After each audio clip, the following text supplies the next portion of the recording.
Hello students, how are you all? Welcome back in my channel Parina Jain Classes. Today I am starting our second chapter Acid Bases in Salt. In this first part I will give you a brief overview of acid, bases and salts. So let's first understand what are the sources of acid. तो sources क्या होते हैं बच्चों? हमारे sources होते हैं कि हमें कहाँ से हमें अपने एसिड्स मिलते हैं। तो कहाँ से मिलते हैं हमें अपने एसिड्स? हम देख सकते हैं हमें नींबू से मिलता है, हमें टमाटो से मिलते हैं, ग्रेप से मिलते हैं, हमें मिल्क यानी कि मिल्क से बनता है कर्ड, तो कर्ड भी थोड़ा खट्टा होता है, उससे हमको एसिड मिलता है। हमें एंट की बाइट से एसिड मिलता है। जब चींटी डंक मारती है तो हमें दर्द होता है, क्यों? क्योंकि उसके अंदर भी एक एसिड रिलीज़ होता है, फॉर्मिक एसिड।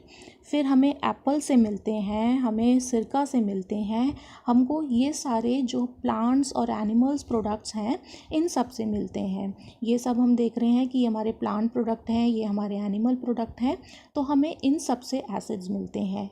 यहाँ एक चीज़ और हम देख रहे हैं कि जो हमारे एसिड्स होते हैं they are sour in taste, क्योंकि नींबू भी खट्टा होता है, ग्रेप्स के अंदर भी हल्की खट्टापन होता है, ऑरेंजेस खट्टे होते हैं, विनेगर यानी कि सिरका खट्टा होता है। तो वो सभी चीज़ें जो खट्टी होती हैं, जो सॉर होती हैं, they are sour in taste, उन सब से हमें एसिड्स मिलता है। तो फर्स्ट प्रॉपर्टी जो हमारी एसिड की है वो है कि एसिड्स जो होते हैं वो हमारे खट्टे होते हैं टेस्ट में, या हमें एसिड्स खट्टे पदार्थों से मिलता है।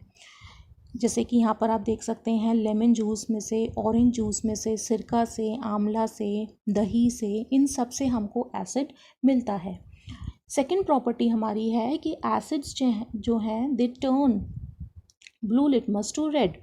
अब ब्लू लिटमस क्या होता है, इसके बारे में हम अपना आगे पढ़ेंगे। लिटमस मैं आपको थोड़ा सा बता देती हूँ अभी कि अब हम सभी चीज़ों को देखिए टेस्ट करके हम नहीं पता कर सकते कि हमारी वो चीज़ खट्टी है तो उसके अंदर एसिड होगा। इसीलिए हमारे पास कुछ इंडिकेटर्स होते हैं। इंडिकेटर्स वो सब्सटेंसेस होते हैं जो हमें बताते हैं कि ये जो सब्सटेंस है, ये जो पदार्थ है, ये एसिड है या बेस है। तो हम वो कैसे बताते हैं? या तो वो अपनी स्मेल से बताते हैं या वो अपने कलर से बताते हैं। अगर उनका कलर चेंज हो जाता है तो हमें पता चलता है कि वो एसिड है या बेस है। वो कलर हमें याद रखने पड़ते हैं। जैसे कि आपने एक स्मॉल एक्सपेरिमेंट देखा होगा कि जब आपके शर्ट के ऊपर हल्दी का निशान लग जाता है और जब उस हल्दी के निशान को साफ़ करने के लिए आप उसके ऊपर साबुन रगड़ते हैं तो वो जो हल्दी का पीला रंग होता है वो लाल में बदल जाता है। इसका मतलब वहाँ पर भी क्या हुआ? कलर चेंज हुआ। तो यहाँ पर जो चेंज हो रहा है कलर का, उससे हमें पता चल रहा है कि हल्दी क्या हो गई, एक इंडिकेटर हो गई। और उसके ऊपर जब हमने साबुन रगड़ा, साबुन क्या है? बेस। तो बेस को जब हम रगड़ते हैं उसके ऊपर तो उससे हल्दी का जो रंग होता है येलो से रेड हो जाता है। ऐसे ही हमारे कुछ इंडिकेटर्स होते हैं। जो हमारा लिटमस है ये हमारा नेचुरल इंडिकेटर है। जैसे हल्दी नेचुरल इंडिकेटर है, ऐसे ही लिटमस भी नेचुरल इंडिकेटर होता है। ये भी हमें प्लांट से मिलता है। तो लिटमस दो तरह के होते हैं, एक हमारा ब्लू लिटमस होता है और एक हमारा रेड लिटमस होता है। तो अगर ब्लू लिटमस रेड के अंदर टर्न हो जाता है, जैसे आप यहाँ पिक्चर में देख सकते हैं कि अगर ब्लू लिटमस, जैसे ये ब्लू लिटमस है और इसको जब हमने एसिड में डिप किया तो एसिड में डिप करने पर ये रेड कलर का हो गया। तो ब्लू लिटमस अगर रेड में टर्न हो जाता है तो इसका मतलब कि वो हमारे एसिड्स होते हैं, वो सब्सटेंसेस सारे हमारे एसिड्स होते हैं। तो ये हमारी सेकंड प्रॉपर्टी है कि जो हमारे एसिड्स होते हैं वो ब्लू लिटमस को रेड में टर्न करते हैं। देन थर्ड प्रॉपर्टी हमारी है एसिड्स की, कि एसिड्स जो होते हैं वो वाटर में डिज़ोल्व हो जाते हैं और वाटर में डिज़ोल्व होने के बाद वो H+ आयंस देते हैं। They give H+ ions. अगर एसिड्स हमारे वाटर में डिज़ोल्व होते हैं, एक तो पहली बात कि एसिड्स सारे के सारे acids in every proportion they dissolve in water. सब प्रोपोर्शन में, कम या ज़्यादा, किसी भी प्रोपोर्शन में हम एसिड्स को डिज़ोल्व कर सकते हैं वाटर के अंदर। सारे के सारे एसिड्स सॉल्युबल होते हैं वाटर में। और जब वो डिज़ोल्व हो जाते हैं तो डिज़ोल्व होने के बाद वो H+ आयंस देते हैं। H+ आयंस देने का मतलब यहाँ पर ये हो गया कि एसिड्स के अंदर हाइड्रोजन आयंस होते हैं। सभी एसिड्स के अंदर H+ आयंस होते हैं। देन फोर्थ प्रॉपर्टी हमारी होती है कि एसिड्स कंडक्ट इलेक्ट्रिसिटी, यानी कि हम ये भी कह सकते हैं कि एसिड्स आर इलेक्ट्रोलाइट। एसिड्स जो होते हैं दे आर इलेक्ट्रोलाइट। इलेक्ट्रोलाइट के बारे में आपने पढ़ रखा होगा कि इलेक्ट्रोलाइट का मतलब होता है कि सॉल्यूशन विच कंडक्ट इलेक्ट्रिसिटी। तो जब हम एसिड को वाटर में डिज़ोल्व करते हैं और उसका एक सॉल्यूशन बनाते हैं, जैसे यहाँ पर एक सॉल्यूशन मैंने ले रखा है एसिड का, HCl एसिड का। तो एसिड को जब हम वाटर में डिज़ोल्व करते हैं और उसका हम कनेक्शन कर देते हैं बैटरी से, ये मैंने 2 इलेक्ट्रोड्स बनाए, नेल्स ले ली और नेल्स को हमने जो वायर से हमने कनेक्शन कर रखा है यहाँ पर एक नेगेटिव टर्मिनल से और यहाँ पर हमने पॉजिटिव टर्मिनल से किया। पॉजिटिव वाला हमारा हो गया एनोड और नेगेटिव वाला हो गया हमारा कैथोड। तो जब हम उसका कनेक्शन कर देते हैं बैटरी से तो हम देखते हैं कि उसमें से करंट फ्लो करने लगता है। कैसे हमें पता चलेगा? हमको पता चलता है अपने बल्ब से। बल्ब जो होता है वो हमारा ग्लो करने लग जाता है। तो बल्ब हमारा ग्लो कर रहा है, इसका मतलब कि हमारे जो एसिड्स होते हैं दे कंडक्ट इलेक्ट्रिसिटी। इसके लिए हम ये भी कर सकते हैं, आप एक छोटा सा एक्सपेरिमेंट अपने घर पे करके देख सकते हैं कि फॉर एग्जांपल आपने लेमन जूस लिया, लेमन ले लिया और लेमन को उसके अंदर आपने 2 वायर्स डिप कर दी और 2 वायर्स के अंदर है आपका साथ में आपने लगा रखा है उसमें बल्ब। तो आप देखेंगे कि बल्ब जो होगा LED बल्ब घर में आपको मिल जाएगा इजीली घर में। तो वो जो LED बल्ब है वो ग्लो करने लगेगा। इसका मतलब क्या है कि एसिड्स, लेमन जूस के अंदर जो एसिड है दैट कंडक्ट इलेक्ट्रिसिटी। नेक्स्ट आ जाते हैं हम बेसिस के ऊपर। अब बेसिस हमें कहाँ कहाँ से मिलते हैं? देखिए, बेकिंग सोडा से हमको बेस मिलता है, बिटर गार्ड यानी कि करेला जो होता है, कुकुम्बर, खीरा के अंदर भी थोड़ी कड़वाहट होती है। बिटर गार्ड, इसका नाम में ही बिटर है यानी कि कड़वा होता है। फिर ग्रीन वेजिटेबल्स, सोप, टूथपेस्ट, इन सब से हमको एसिड बेस मिलता है। तो इन सब के अंदर क्या खासियत होती है? एक तो ये जो होते हैं ये सारे के सारे बिटर मतलब ये सारे के सारे कड़वे होते हैं। बिटर का मतलब होता है कड़वा। तो ये सारे के सारे जो हमारे बेस होते हैं ये टेस्ट में कड़वे होते हैं। और दूसरा क्या है कि ये सोपी मतलब स्लिपरी होते हैं, चिकने होते हैं ये। तो हम देख सकते हैं हमारा सोप भी चिकना होता है, क्रीम भी चिकनी होती है। तो इन सब के अंदर भी बेसेस होते हैं। बेकिंग सोडा भी अगर आप थोड़ा सा पानी में इसका पेस्ट बनाएंगे तो ये भी स्लाइटली चिकना होता है। तो ये सारे के सारे जो बेसेस होते हैं, एक तो ये चिकने होते हैं टच करने पर और टेस्ट करने पर ये सब के सब कड़वे होते हैं। अब इन सब को हम टेस्ट करके तो नहीं पता कर सकते, तो हम कैसे पता करेंगे? तो बेसिस को हम पता करेंगे सेम इंडिकेटर से। जैसे मैंने बताया था कि लिटमस जो है वो हमारे 2 कलर में होता है, एक रेड कलर और एक ब्लू कलर। ब्लू कलर अगर रेड में टर्न होता है तो वो एसिड्स होते हैं। ऐसे ही अगर रेड कलर ब्लू में टर्न होता है, अपोजिट, रेड कलर ब्लू में टर्न होता है तो वो हो जाते हैं हमारे बेस। तो ये हमने बेस ले रखा है अपना कंटेनर के अंदर, एक बीकर के अंदर, और उसमें हमने डिप किया अपना रेड लिटमस पेपर। तो ये जो रेड लिटमस पेपर है आप देख सकते हैं यहाँ पर इसका जो कलर है वो ब्लू हो गया। तो उसका मतलब क्या है कि ये सब्सटेंस जो हमको पानी जैसा दिख रहा है वो एक्चुअली पानी नहीं है, वो क्या है, एक बेस है। नाउ नेक्स्ट हमारा क्या होता है? बेसिस क्या करते हैं? बेसिस OH- आयन देते हैं अगर उनको वाटर में डिज़ोल्व करते हैं। तो बेस को अगर हमने वाटर में डिज़ोल्व किया तो उसके अंदर, बेस के अंदर मतलब वाटर के अंदर क्या ज़्यादा बढ़ जाते हैं क्वांटिटी, OH- की क्वांटिटी उसके अंदर बढ़ जाती है वाटर के अंदर। इसका मतलब हम ये कह सकते हैं कि सभी बेसिस के अंदर OH- आयन्स होते हैं।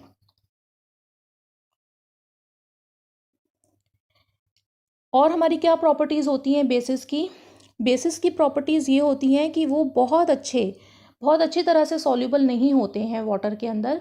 जैसे कि एसिड्स होते हैं, जितने भी एसिड्स होते हैं वो सब बहुत अच्छे से पानी के अंदर घुल जाते हैं, सॉल्युबल होते हैं किसी भी प्रपोर्शन में। आप चाहे एसिड ज़्यादा लो, चाहे आप वाटर ज़्यादा लो, आप किसी भी प्रपोर्शन में आप उनको डिज़ोल्व करते हो वो आपस में डिज़ोल्व हो जाते हैं। लेकिन जो बेसेस होते हैं, सारे बेसेस हमारे अच्छे प्रपोर्शन में डिज़ोल्व होने वाले नहीं होते। कुछ बेसेस होते हैं which are soluble in water, उनको हम बोलते हैं अल्कलीज। तो कौन से बेसिस होते हैं जिनको अल्कलीज बोलते हैं? जैसे हमारा NaOH है, पोटेशियम हाइड्रोक्साइड है, कैल्शियम हाइड्रोक्साइड है, NaOH को सोडियम हाइड्रोक्साइड कहते हैं। तो ये सारे बेसिस हमारे सॉल्युबल होते हैं, इसलिए इनको हम बोलते हैं अल्कलीज। और ये जो बेसिस वाटर में सॉल्युबल होते हैं ये गुड कंडक्टर भी होते हैं, यानी कि ये इलेक्ट्रिसिटी कंडक्ट करते हैं। So they are all electrolytes, इनको हम इलेक्ट्रोलाइट्स कह सकते हैं। They are all electrolytes. अब इसके लिए भी हमें यही सेम सेटअप लेंगे कि हमने अपना NaOH solution, sodium hydroxide solution ले लिया वाटर के अंदर, और उसको हमने रबर कॉक के स्टैंड के ऊपर नेल्स लगाकर, और हमने उसका कनेक्शन कर दिया नेगेटिव टर्मिनल बैटरी से एंड पॉजिटिव टर्मिनल बैटरी से। तो ये हमारा एनोड बन गया, ये हमारा कैथोड बन गया। तब हम देखेंगे कि हमारा बल्ब जो है वो ग्लो करने लगेगा। इसका मतलब कि जो बेसिस होते हैं they are also good conductor of electricity. अब इसके अंदर हम कॉमन क्या देख रहे हैं? कॉमन हम ये देख रहे हैं कि जैसे हमने नाम लिखे हैं NaOH, तो इसके अंदर भी OH आ रहा है, और KOH, इसके अंदर भी OH आ रहा है, कैल्शियम हाइड्रोक्साइड, इसके अंदर भी OH आ रहा है। तो ये सारे जो बेसिस होते हैं उन सब के अंदर हाइड्रोक्साइड आयंस कॉमन होते हैं। नौ अभी तक हमने क्या क्या पढ़ा एसिड्स एंड बेसिस के बारे में? लेट्स एक बार रिकैप्चुलेट कर लेते हैं।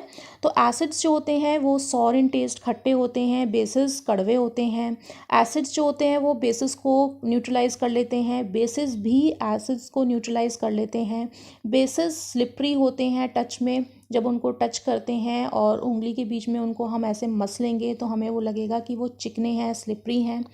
देन एसिड्स जो होते हैं वो हाइड्रोजन आयंस रिलीज़ करते हैं वाटर के अंदर, लेकिन जो बेसिस होते हैं वो OH माइनस आयंस रिलीज़ करते हैं। OH माइनस ये जो होते हैं ये H प्लस आयंस रिलीज़ करते हैं। देन एसिड्स जो होते हैं they are good conductor of electricity, इसलिए इनको इलेक्ट्रोलाइट्स कहते हैं। And bases are also good conductor of electricity, but only those bases which can dissolve in water. तो ये हमारी कुछ प्रॉपर्टीज़ हमने पढ़ी एसिड्स एंड बेसिस के बारे में। अब हमारे टाइप्स ऑफ एसिड्स आ जाते हैं। टाइप्स ऑफ एसिड्स हमारे organic acid and mineral acids. Organic acids वो एसिड्स होते हैं जो हमें प्लांट्स और एनिमल्स से मिलते हैं, उनको हम ऑर्गेनिक कहते हैं। ऑर्गेनिक एसिड्स, ऑर्गेनिक मतलब ही यही होता है कि जो हमको अपने आसपास की चीज़ों से, ऑर्गेनिक मतलब जो हमें लिविंग थिंग्स यानी कि प्लांट्स और एनिमल्स से हमको जो चीज़ें मिल रही हैं वो हमारे ऑर्गेनिक चीज़ें होती हैं। देन मिनरल एसिड्स जो होते हैं इनको प्रिपेयर किया जाता है, ये हमको मिलती नहीं है, ये इनको हम प्रिपेयर करते हैं फैक्ट्रीज़ के अंदर। अब इनके क्या खासियत होती हैं जो प्लांट्स और एनिमल से मिलते हैं? They are weak in nature, ये वीक एसिड्स होते हैं। और जो मिनरल एसिड्स जो प्रिपेयर किए जाते हैं ये काफ़ी स्ट्रॉन्ग एसिड्स होते हैं। अब स्ट्रॉन्ग और वीक का मतलब क्या होता है? वीक का मतलब होता है कि ये करोजिव नहीं होते। करोजिव मतलब कि ये नुकसान नहीं देते। अगर आप इनको टच करोगे तो ऐसा नहीं है कि आपको जलन महसूस होगी, वो आपकी उंगली को जला देंगे। तो ये हार्मफुल नहीं होते हैं। और कैन बी कंज्यूम्ड, कंज्यूम मतलब आप उनको खा भी सकते हो। जैसे कि आप नींबू खाते हो तो आपको कोई वो बल्कि फ़ायदा करता है, नींबू फ़ायदेमंद होता है। ऑरेंज आप खाते हो तो वो फ़ायदा करता है। तो कुछ एसिड्स जो हमारे ऑर्गेनिक एसिड्स होते हैं जो हमें प्लांट्स और एनिमल से मिलते हैं ये हमारे लिए कंज्यूमेबल होते हैं, ये हमको फ़ायदा देते हैं, विटामिन C देते हैं। लेकिन जो हमारे मिनरल एसिड्स होते हैं, लेकिन जो हमारे मिनरल एसिड्स होते हैं दे आर करोजिव इन नेचर। करोजिव का मतलब क्या हो गया? करोजिव का मतलब हो गया कि they are harmful in nature, और इसीलिए वो कंज्यूमेबल भी नहीं होते, यानी कि हम उनको कंज्यूम नहीं कर सकते, उन्हें खा नहीं सकते, उन्हें टच भी नहीं कर सकते हैं इनफैक्ट। तो ये हमारे कौन कौन से एसिड्स होते हैं? ये हमारे हो गए hydrochloric acid, sulphuric acid, nitric acid, carbonic acid, phosphoric acids. ये एसिड्स होते हैं जो काफ़ी स्ट्रॉन्ग एसिड्स होते हैं और काफ़ी करोजिव, हार्मफुल होते हैं। इन तीनों के बारे में आप मेनली ज़्यादा पढ़ेंगे, hydrochloric acid, sulphuric acid and nitric acid, लेकिन बाकियों के बारे में भी आपको पता होना चाहिए। देन नेक्स्ट आता है हमारा सॉल्ट्स। तो सॉल्ट्स क्या होते हैं? सॉल्ट्स वो सारे हमारे कंपाउंड्स होते हैं जिन्हें हम एसिड्स और बेसिस से बनाते हैं, यानी कि ये एसिड और बेस से मिलकर बनते हैं सॉल्ट। तो क्या क्या हमारे सॉल्ट्स हैं, जैसे हम यहाँ देख रहे हैं, ये हमारा पोटेशियम डाइक्रोमेट है, ये हमारा निकल क्लोराइड है, कॉपर सल्फेट है, कैल्शियम सल्फेट है, जिंक सल्फेट है, पोटेशियम परमैंगनेट है, तो कॉपर क्लोराइड है, iron chloride, magnesium chloride, zinc chloride, sodium chloride, potassium chloride, aluminium sulphate, copper sulphate. इन सब के आप कलर्स भी साथ में देख सकते हैं कि इनके क्या क्या कलर्स होते हैं। अब यहाँ पर क्या चीज़ है मेन देखने वाली, कि जो हमारे सॉल्ट हैं जैसे कॉपर क्लोराइड है, तो इसमें जो कॉपर, ये जो आगे वाला मेटल है, ये हमारा आया है बेस से, और जो हमारा पीछे का क्लोराइड है, क्लोरीन, ये हमारा आया है एसिड से। तो इस तरह से हमारे एसिड और बेस से मिलके सॉल्ट बने होते हैं। अब क्लोरीन हमारे कौन से एसिड में होता है? क्लोरीन हमारा होता है HCl के अंदर, तो उसका मतलब ये हमारे HCl एसिड से आया है। और बेस कॉपर आया है बेस से, यानी कि इसमें हमें कुछ नहीं करना, इसमें तो हमें खाली हाइड्रोक्साइड लगा देना है। क्यों? क्योंकि बेस के अंदर होता है OH, तो हम यहाँ पर पीछे हम लगा देंगे हाइड्रोक्साइड। और एसिड, ये हमारा एसिड से आया है, तो इसके आगे लगा देंगे हम H। तो ये हमारा बन जाएगा कि कौन से एसिड से आया और कौन से बेस से आया है। इसके बारे में भी हम डिटेल में आगे स्टडी करेंगे। देन नेक्स्ट है हमारा कि हमें कौन कौन से एसिड्स कहाँ कहाँ से मिलते हैं, या कौन कौन से बेसिस कहाँ से मिलते हैं। एसिटिक एसिड विनेगर, जो सिरका हमारे घरों में होता है उसमें एसिटिक एसिड होता है। एंड स्ट्रिंग जो होता है उसमें फॉर्मिक एसिड होता है, एंड की बाइट में जो चींटी का डंक होता है। देन सिट्रस फ्रूट्स जैसे ऑरेंजेस, लेमन्स, इन सब के अंदर सिट्रिक एसिड्स होते हैं। कर्ड के अंदर लैक्टिक एसिड होता है। स्पिनच यानी कि पालक, पालक के अंदर ऑक्सैलिक एसिड होता है। आंवला और आंवले की तरह जो बहुत खट्टे होते हैं जैसे राइप मैंगो, तो इन सब के अंदर एस्कॉर्बिक एसिड होते हैं। टैमरिंड, ग्रेप्स, अनराइप मैंगोज़ मतलब जो हमारा आम होता है मीठा येलो वाला आम, तो उसके अंदर टार्टरिक एसिड्स होते हैं। Then calcium hydroxide lime water में होता है। अमोनियम हाइड्रोक्साइड विंडो क्लीनर्स के अंदर होता है, जो कॉलिन वगैरह हम यूज़ करते हैं। Then sodium hydroxide, potassium hydroxide हमारे साबुन के अंदर होते हैं। एंड मैग्नीशियम हाइड्रोक्साइड हमारा मिल्क ऑफ मैग्नीशिया यानी कि जो डाइजीन हम खाते हैं उसके अंदर होता है। इसके बाद आपको करने हैं ये कुछ क्वेश्चंस। ये क्वेश्चंस मैंने आपके लिए फ्रेम किए हैं। ये बहुत इंपॉर्टेंट क्वेश्चंस हैं जो एग्ज़ाम्स में पूछे जाते हैं, उन सब से रिलेटेड क्वेश्चंस हैं, जो है इंडिकेटर्स। तो आइए स्टार्ट करते हैं। तो इंडिकेटर्स हमारे क्या होते हैं बच्चों? इंडिकेटर्स वो सब्सटेंसेस होते हैं जो हमें बताते हैं कि हमारा जो सब्सटेंस है, गिवन सब्सटेंस, वो एसिड है या बेस है। कैसे बताते हैं? बाय चेंज इन कलर और स्मेल। अगर उनके कलर में चेंज आ जाता है या उनकी स्मेल में चेंज आ जाता है तो हमें पता चलता है कि वो हमारे एसिड है या बेस है, क्योंकि वो कुछ पर्टिकुलर कलर्स देते हैं जो हमें याद रखने होते हैं, और उससे हमें पता चलता है कि वो हमारे एसिड का टेस्ट किया है इन्होंने प्रूफ, या फिर बेस का टेस्ट इन्होंने प्रूफ किया है। इंडिकेटर्स हमारे 3 तरह के होते हैं। एक होता है हमारा natural indicator, synthetic indicators and all factory indicators. तो हम इनको एक एक करके समझते हैं। नेचुरल इंडिकेटर्स क्या होते हैं? नेचुरल इंडिकेटर्स जो हमें नेचुरल प्रोडक्ट से मिलते हैं, जैसे कि प्लांट्स एंड एनिमल्स से, तो इनको हम नेचुरल इंडिकेटर्स कहते हैं। इसका फर्स्ट एग्जांपल है लिटमस। लिटमस हमें लाइकन्स से मिलता है। लाइकन्स आप जानते हैं डैम्प एरियाज़ के अंदर होते हैं, तो इस तरह के लाइकन्स होते हैं, ये पिक्चर में दिखाया हुआ है, और इससे हमको ये blue and red litmus papers मिलते हैं। इसका टेस्ट कैसे होता है ये मैं आपको आगे समझाऊंगी। फिर इसके बाद turmeric, China rose, red cabbage, beet root, ये टर्मरिक हल्दी हमारे घरों में मिल जाती है। चाइना रोज़ के पौधे भी हमारे घरों में मिल जाते हैं। इजीली अवेलेबल नेचुरल इंडिकेटर्स हैं जिन्हें हम घर में भी बनाकर तैयार कर सकते हैं। तो आइए देखते हैं इनके टेस्ट कैसे होते हैं। नेचुरल इंडिकेटर में सबसे पहले आता है हमारा लिटमस टेस्ट। लिटमस टेस्ट में मैंने आपको दिखाया अभी blue and red litmus papers होते हैं। इनको अगर हम एसिड सोल्यूशन में डिप करेंगे तो हम देखेंगे कि ब्लू लिटमस पेपर रेड में टर्न हो जाएगा, लेकिन रेड लिटमस पेपर के ऊपर कोई चेंज इन कलर नहीं आएगा। सेम ऐसे ही जब red and blue litmus paper को हम बेस में डिप करेंगे तो रेड लिटमस पेपर ब्लू में टर्न हो जाएगा, लेकिन ब्लू लिटमस पेपर के ऊपर कोई चेंज नहीं आएगा। तो दोनों एक दूसरे का रिवर्स है। एसिड में एक टेस्ट है, बेस में दूसरा टेस्ट है, दोनों एक दूसरे का रिवर्स है, ये बहुत ध्यान से याद करने होंगे। न्यूट्रल सॉल्यूशन के अंदर कोई चेंज इन कलर नहीं आता, ना ही लिटमस का आता है, ना ही कोई और इंडिकेटर का आता है। तो न्यूट्रल के लिए टेस्ट कोई टेस्ट नहीं होते, मेनली ये जो टेस्ट होते हैं ये एसिड एंड बेसिस के लिए होते हैं। तो इसमें देख लेते हैं हम कि ये हमारा, देखिए पिक्चर में दिखाया हुआ है आपको कि ये हमारा ब्लू लिटमस पेपर है। इस ब्लू लिटमस पेपर को इतना पोर्शन हमने एसिड में डिप किया तो ये ब्लू का रेड टर्न हो गया। फिर ऐसे ही ये रेड लिटमस पेपर है, इसको हमने ब्लू बेस में जब डिप किया तो इतना पोर्शन जो डिप किया था वो ब्लू टर्न हो गया। तो इस तरह से ये अगर हम लैब में टेस्ट करते हैं तो ये हमें इस तरह से टेस्ट देते हैं। देन नेक्स्ट आते हैं हमारे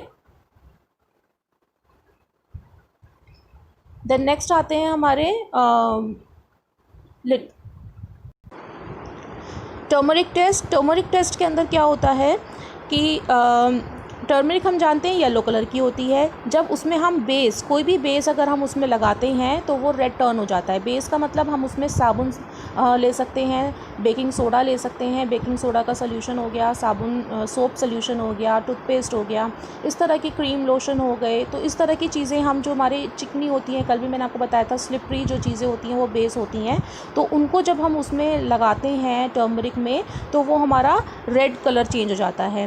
देन एसिड के अंदर इसका कोई कलर चेंज नहीं होता क्योंकि टर्मरिक का अपना कलर भी येलो होता है, तो वो येलो ही रहता है। Then China rose another indicator. China rose का कलर जब इंडिकेटर तैयार करते हैं तो वो पिंक कलर का होता है और एसिड में वो कुछ मेजेंटा कलर का हो जाता है एंड बेस के अंदर वो ग्रीन कलर का हो जाता है। तो यहाँ पर आप कलर्स देख सकते हैं और आपको याद रखने में भी आसानी होगी। देन सिंथेटिक इंडिकेटर्स हमारा नेक्स्ट टाइप है। सिंथेटिक इंडिकेटर्स जो होते हैं इनको हम मैन मेड भी कहते हैं क्योंकि इनको मैनुअली तैयार किया जाता है इंडस्ट्रीज़ के अंदर। यहाँ इंडस्ट्रीज़ के अंदर इनको तैयार किया जाता है, उनको हम सिंथेटिक इंडिकेटर्स कहते हैं। तो पहला एग्जांपल इसका फिनोफ्थलीन है जिसका कलर कलरलेस होता है, इसका कोई कलर नहीं होता। और एसिड के अंदर ये एसिड के अंदर ये कलरलेस ही रहता है और बेस के अंदर इसका कलर पिंक हो जाता है। तो इस तरह से हमें कलर बहुत स्पेसिफिकली याद रखने पड़ेंगे कि अभी तक हमको लिटमस ने दोनों में टेस्ट दिए थे, एसिड बेस में, और चाइना रोज़ ने दोनों में टेस्ट दिए थे। टर्मरिक ने एक में ही टेस्ट दिया था बेस में। ऐसे ही फिनोफ्थलीन भी खाली बेस में ही टेस्ट देता है pink colour. Then methyl orange, उसका कलर ऑरेंज होता है और एसिड में वो रेड कलर देता है और बेस में वो येलो कलर देता है। देन नेक्स्ट आता है हमारा, ये हम वीडियोस देख के समझ लेते हैं कि एसिड हमने लिया और उसके अंदर ब्लू लिटमस टर्न किया, रेड में टर्न हो गया, ये आप देख सकते हैं रेड कलर में टर्न हो गया। देन बेस में जब हम रेड लिटमस पेपर डिप करते हैं तो वो ब्लू में टर्न हो जाता है। फिनोफ्थलीन को एसिड में डालते हैं कलरलेस रहता है और जब बेस में डालते हैं तो वो पिंक हो जाता है। देन मिथाइल ऑरेंज को जब एसिड में डालते हैं तो वो रेड कलर का हो जाता है और जब बेस में डालते हैं तो वो येलो कलर का हो जाता है। फिर नेक्स्ट, तो यहाँ इस टेबल में हम देख सकते हैं, हमको फिर से एक समरी दी गई है कि एसिड जो है, एसिड्स मैंने आपको बताया था कौन कौन से एसिड्स होते हैं। HCl होता है, सल्फ्यूरिक एसिड होता है, नाइट्रिक एसिड होता है, एसिटिक एसिड होते हैं। तो ये सारे एसिड्स होते हैं। रेड लिटमस पेपर के अंदर कोई चेंज नहीं आएगा, रेड के रेड ही रहेंगे। ब्लू लिटमस के अंदर ब्लू से रेड हो जाएंगे क्योंकि ये एसिड्स हैं।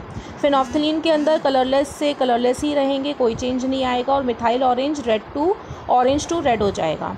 बेसिस हमारे कौन से होते हैं जिनमें सब में OH लगा होता है पीछे, तो NaOH हो गया, कैल्शियम हाइड्रोक्साइड हो गया, potassium hydroxide, magnesium hydroxide, ammonium hydroxides. तो ये सारे हमारे बेसिस हैं जिनके भी पीछे OH लगा होता है। तो रेड लिटमस पेपर जो होगा वो ब्लू में टर्न हो जाएगा एंड ब्लू लिटमस के ऊपर कोई चेंज नहीं आएगा। देन फिनोफ्थलीन में बेस में क्या होगा, कलरलेस टू पिंक हो जाएगा और मिथाइल ऑरेंज टू येलो हो जाएगा। तो ये अभी तक हमने इंडिकेटर्स के बारे में करा है। फिर इसके बाद आता है हमारा ऑल्फैक्टरी इंडिकेटर्स। ऑल्फैक्टरी का मतलब होता है ऑर्डर, स्मेल, जो स्मेल से रिलेटेड होते हैं। Indicators which change their order, जो अपना ऑर्डर का मतलब जो स्मेल चेंज करते हैं, उनको हम ऑल्फैक्टरी कहते हैं। एसिड और बेस की प्रेजेंस में ये अपनी कुछ पेक्यूलर स्मेल देते हैं, कुछ पर्टिकुलर स्मेल देते हैं, इसकी वजह से ये ऑल्फैक्टरी इंडिकेटर्स में आते हैं। फर्स्ट एग्जांपल है इसका अनियन। अनियन एसिड में इसकी स्मेल जो होती है वो सेम एज इट इज़ रहती है, और बेस में इसकी स्मेल गायब हो जाती है, स्मेल चली जाती है। हम जानते हैं अनियन की एक ऐसी पर्टिकुलर स्मेल होती है कि जब हम उसको काटते हैं तो हमें साफ साफ पता चल जाता है या दूर से पता चल जाता है कि अनियन की स्मेल है। तो वो जो स्मेल है वो उसकी गायब हो जाती है बेस के अंदर। कैसे इसको हम तैयार कर सकते हैं? अनियन का हम पेस्ट बनाकर, और अनियन को हम उस पेस्ट को एक पतली सी लेयर हम पेपर के ऊपर लगाकर उसको सुखा दें, और उसके बाद उस पेपर को हम कट कर लें पतली पतली स्ट्रिप्स में, और फिर हम उसमें ये टेस्ट कर सकते हैं। एसिड में डिप करेंगे तो स्मेल उसकी सेम पर्टेन करेगी, रिटेन्स करेगी, और अगर हम बेस में डिप करेंगे तो उसकी स्मेल गायब हो जाएगी। देन वेनीला हमारा नेक्स्ट है। वेनीला के अंदर वेनीला एसेंस हम देखते हैं आइसक्रीम्स के अंदर और सब में डलता है, ये मिल जाता है ईजिली। देन एसिड में अगर हम उसको डालेंगे तो उसकी स्मेल रिटेन करेगी, रहेगी, जैसी उसकी स्मेल है वैसी की वैसी रहेगी। जब बेस में डालेंगे तो उसकी स्मेल गायब हो जाएगी। Then clove oil. क्लोव मतलब क्लोव हमारे जो लौंग होते हैं उसको हम क्लोव कहते हैं। उसका जो तेल आता है क्लोव ऑयल, ये हमें केमिस्ट की शॉप में मिल जाता है इजीली। तो उसकी भी एक पर्टिकुलर स्मेल होती है। एसिड के अंदर उसकी स्मेल चेंज हो जाती है, एक नई स्मेल वो देता है, और बेस के अंदर भी उसकी स्मेल चेंज हो जाती है, एक नई स्मेल उसकी बन जाती है। Reacts with metals. तो आइए पहले एक रिएक्शन ज़रा देखते हैं।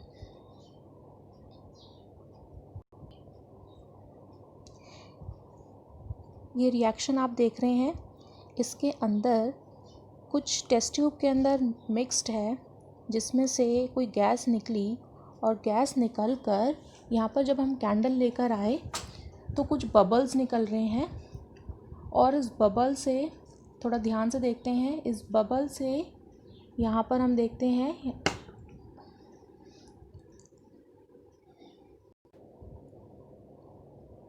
तो देखा आपने जो रिएक्शन हुई उसके अंदर एक साउंड प्रोड्यूस हुई, एक साउंड से आपको सुनाई दी, पॉप साउंड, जैसे ढक्कन खुला हो। तो सेम ये रिएक्शन क्यों हुई? ये रिएक्शन इसलिए हुई कि जब भी एसिड्स एंड मेटल्स आपस में रिएक्ट करते हैं तो वो बनाते हैं सॉल्ट एंड हाइड्रोजन। ये एक फॉर्मूला है, बेसिक फॉर्मूला, ये आपको याद रखना होगा कि एसिड और मेटल जब भी साथ मिलेंगे तो सॉल्ट एंड हाइड्रोजन बनाएंगे। कैसे? एसिड है हमारा हाइड्रोक्लोरिक एसिड, मेटल हमने ले लिया मैग्नीशियम, तो हमारा इसमें से बना मैग्नीशियम क्लोराइड, ये सॉल्ट बना, और हाइड्रोजन। इसको ज़रा हम इक्वेशन से समझते हैं। हाइड्रोक्लोरिक एसिड का फॉर्मूला होता है HCl, मैग्नीशियम का सिंबल होता है Mg। अब इसमें से मैग्नीशियम क्या करेगा? मैग्नीशियम इस क्लोरीन के साथ रिएक्शन करेगा और मैग्नीशियम क्लोराइड बना लेगा, और हाइड्रोजन हमारा अलग हो जाएगा।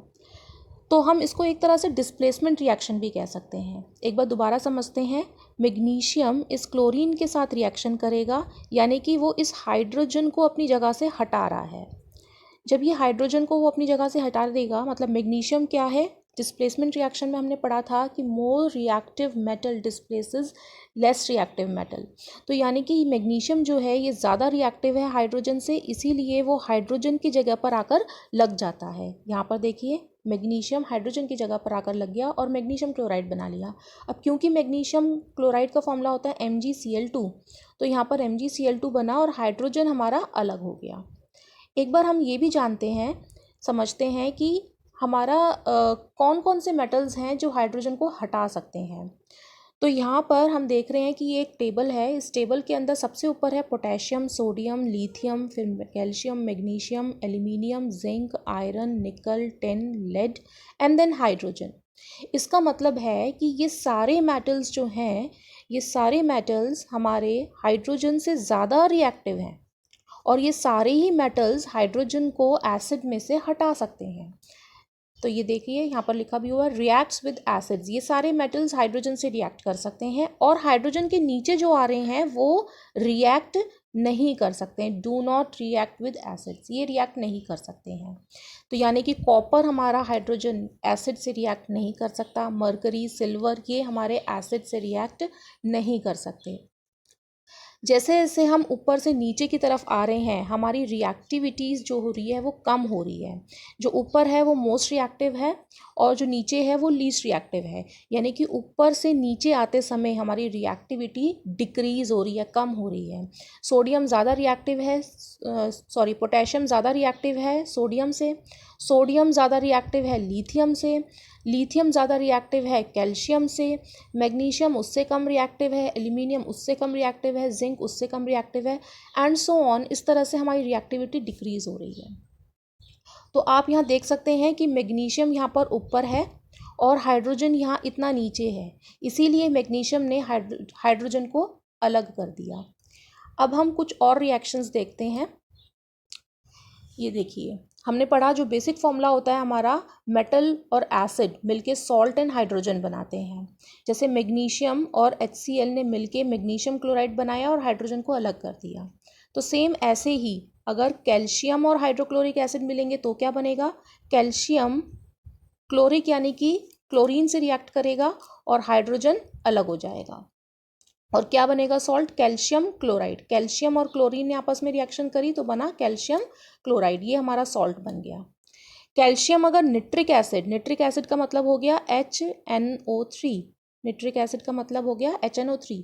तो जब कैल्शियम HNO3 से रिएक्ट करेगा तो वो नाइट्रेट से फॉर्मूला बनाएगा, यानी कि कैल्शियम नाइट्रेट बन जाएगा सॉल्ट, और हाइड्रोजन हमारा हाइड्रोजन गैस बना लेगा। सेम ऐसे ही कैल्शियम अगर सल्फ्यूरिक एसिड का मतलब हो गया H2SO4, H2SO4 से जब रिएक्ट करेगा तो कैल्शियम एंड SO4, कैल्शियम और सल्फेट मिलके कैल्शियम सल्फेट बना लेंगे और H2 यानी कि हाइड्रोजन गैस हमारा अलग हो जाएगा। तो इसी तरह से अगर कैल्शियम की जगह हम मेटल बदल दें, जिंक बदल दें, तो जिंक और क्लोरीन मिलके जिंक क्लोराइड बनाएंगे, हाइड्रोजन अलग हो जाएगा। मैग्नीशियम और निट्रिक एसिड यानी कि नाइट्रेट से रिएक्ट करके मैग्नीशियम नाइट्रेट बनाएगा, हाइड्रोजन अलग हो जाएगा।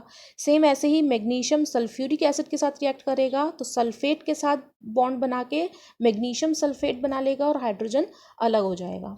इन सब की मैंने वर्ड इक्वेशंस दी हैं, आप इन सब को ट्राई कर सकते हैं। मैंने यहाँ पर नीचे इन सब के यहाँ पर फॉर्मूलेज लिखे हुए हैं, ये सॉल्ट्स के, ये जो सॉल्ट्स यहाँ लिखे हैं इन सभी के मैंने यहाँ पर ये फॉर्मूलेज दे रखे हैं। तो आप इनको यूज़ करते हुए आप इनकी जो ये सिंबॉलिक रिप्रेजेंटेशन है ये आप खुद लिखने की प्रैक्टिस कीजिए। अगर आपको कोई प्रॉब्लम आती है आप मुझे कमेंट कीजिए। देन दोबारा से हम इस रिएक्शन को देखते हैं और समझते हैं। हमने एक टेस्ट ट्यूब स्टैंड लिया, यहाँ पर डाइल्यूट सल्फ्यूरिक एसिड लिया, जिंक ग्रैन्यूल्स लिए जो कि हमारा मेटल है, delivery tube, cork, soap solution, ये और एक कैंडल, ये सारी चीज़ें हमने ली। अब हमने अपने सल्फ्यूरिक एसिड के अंदर हमने जिंक के ग्रैन्यूल्स डाले। जब जिंक के ग्रैन्यूल्स इसमें डले तो इसके अंदर कुछ रिएक्शंस होना स्टार्ट हुई और हमने उसका माउथ जो है कॉर्क से बंद कर दिया ताकि इसमें जो भी प्रोड्यूस हो रहा है वो बाहर ना आ सके।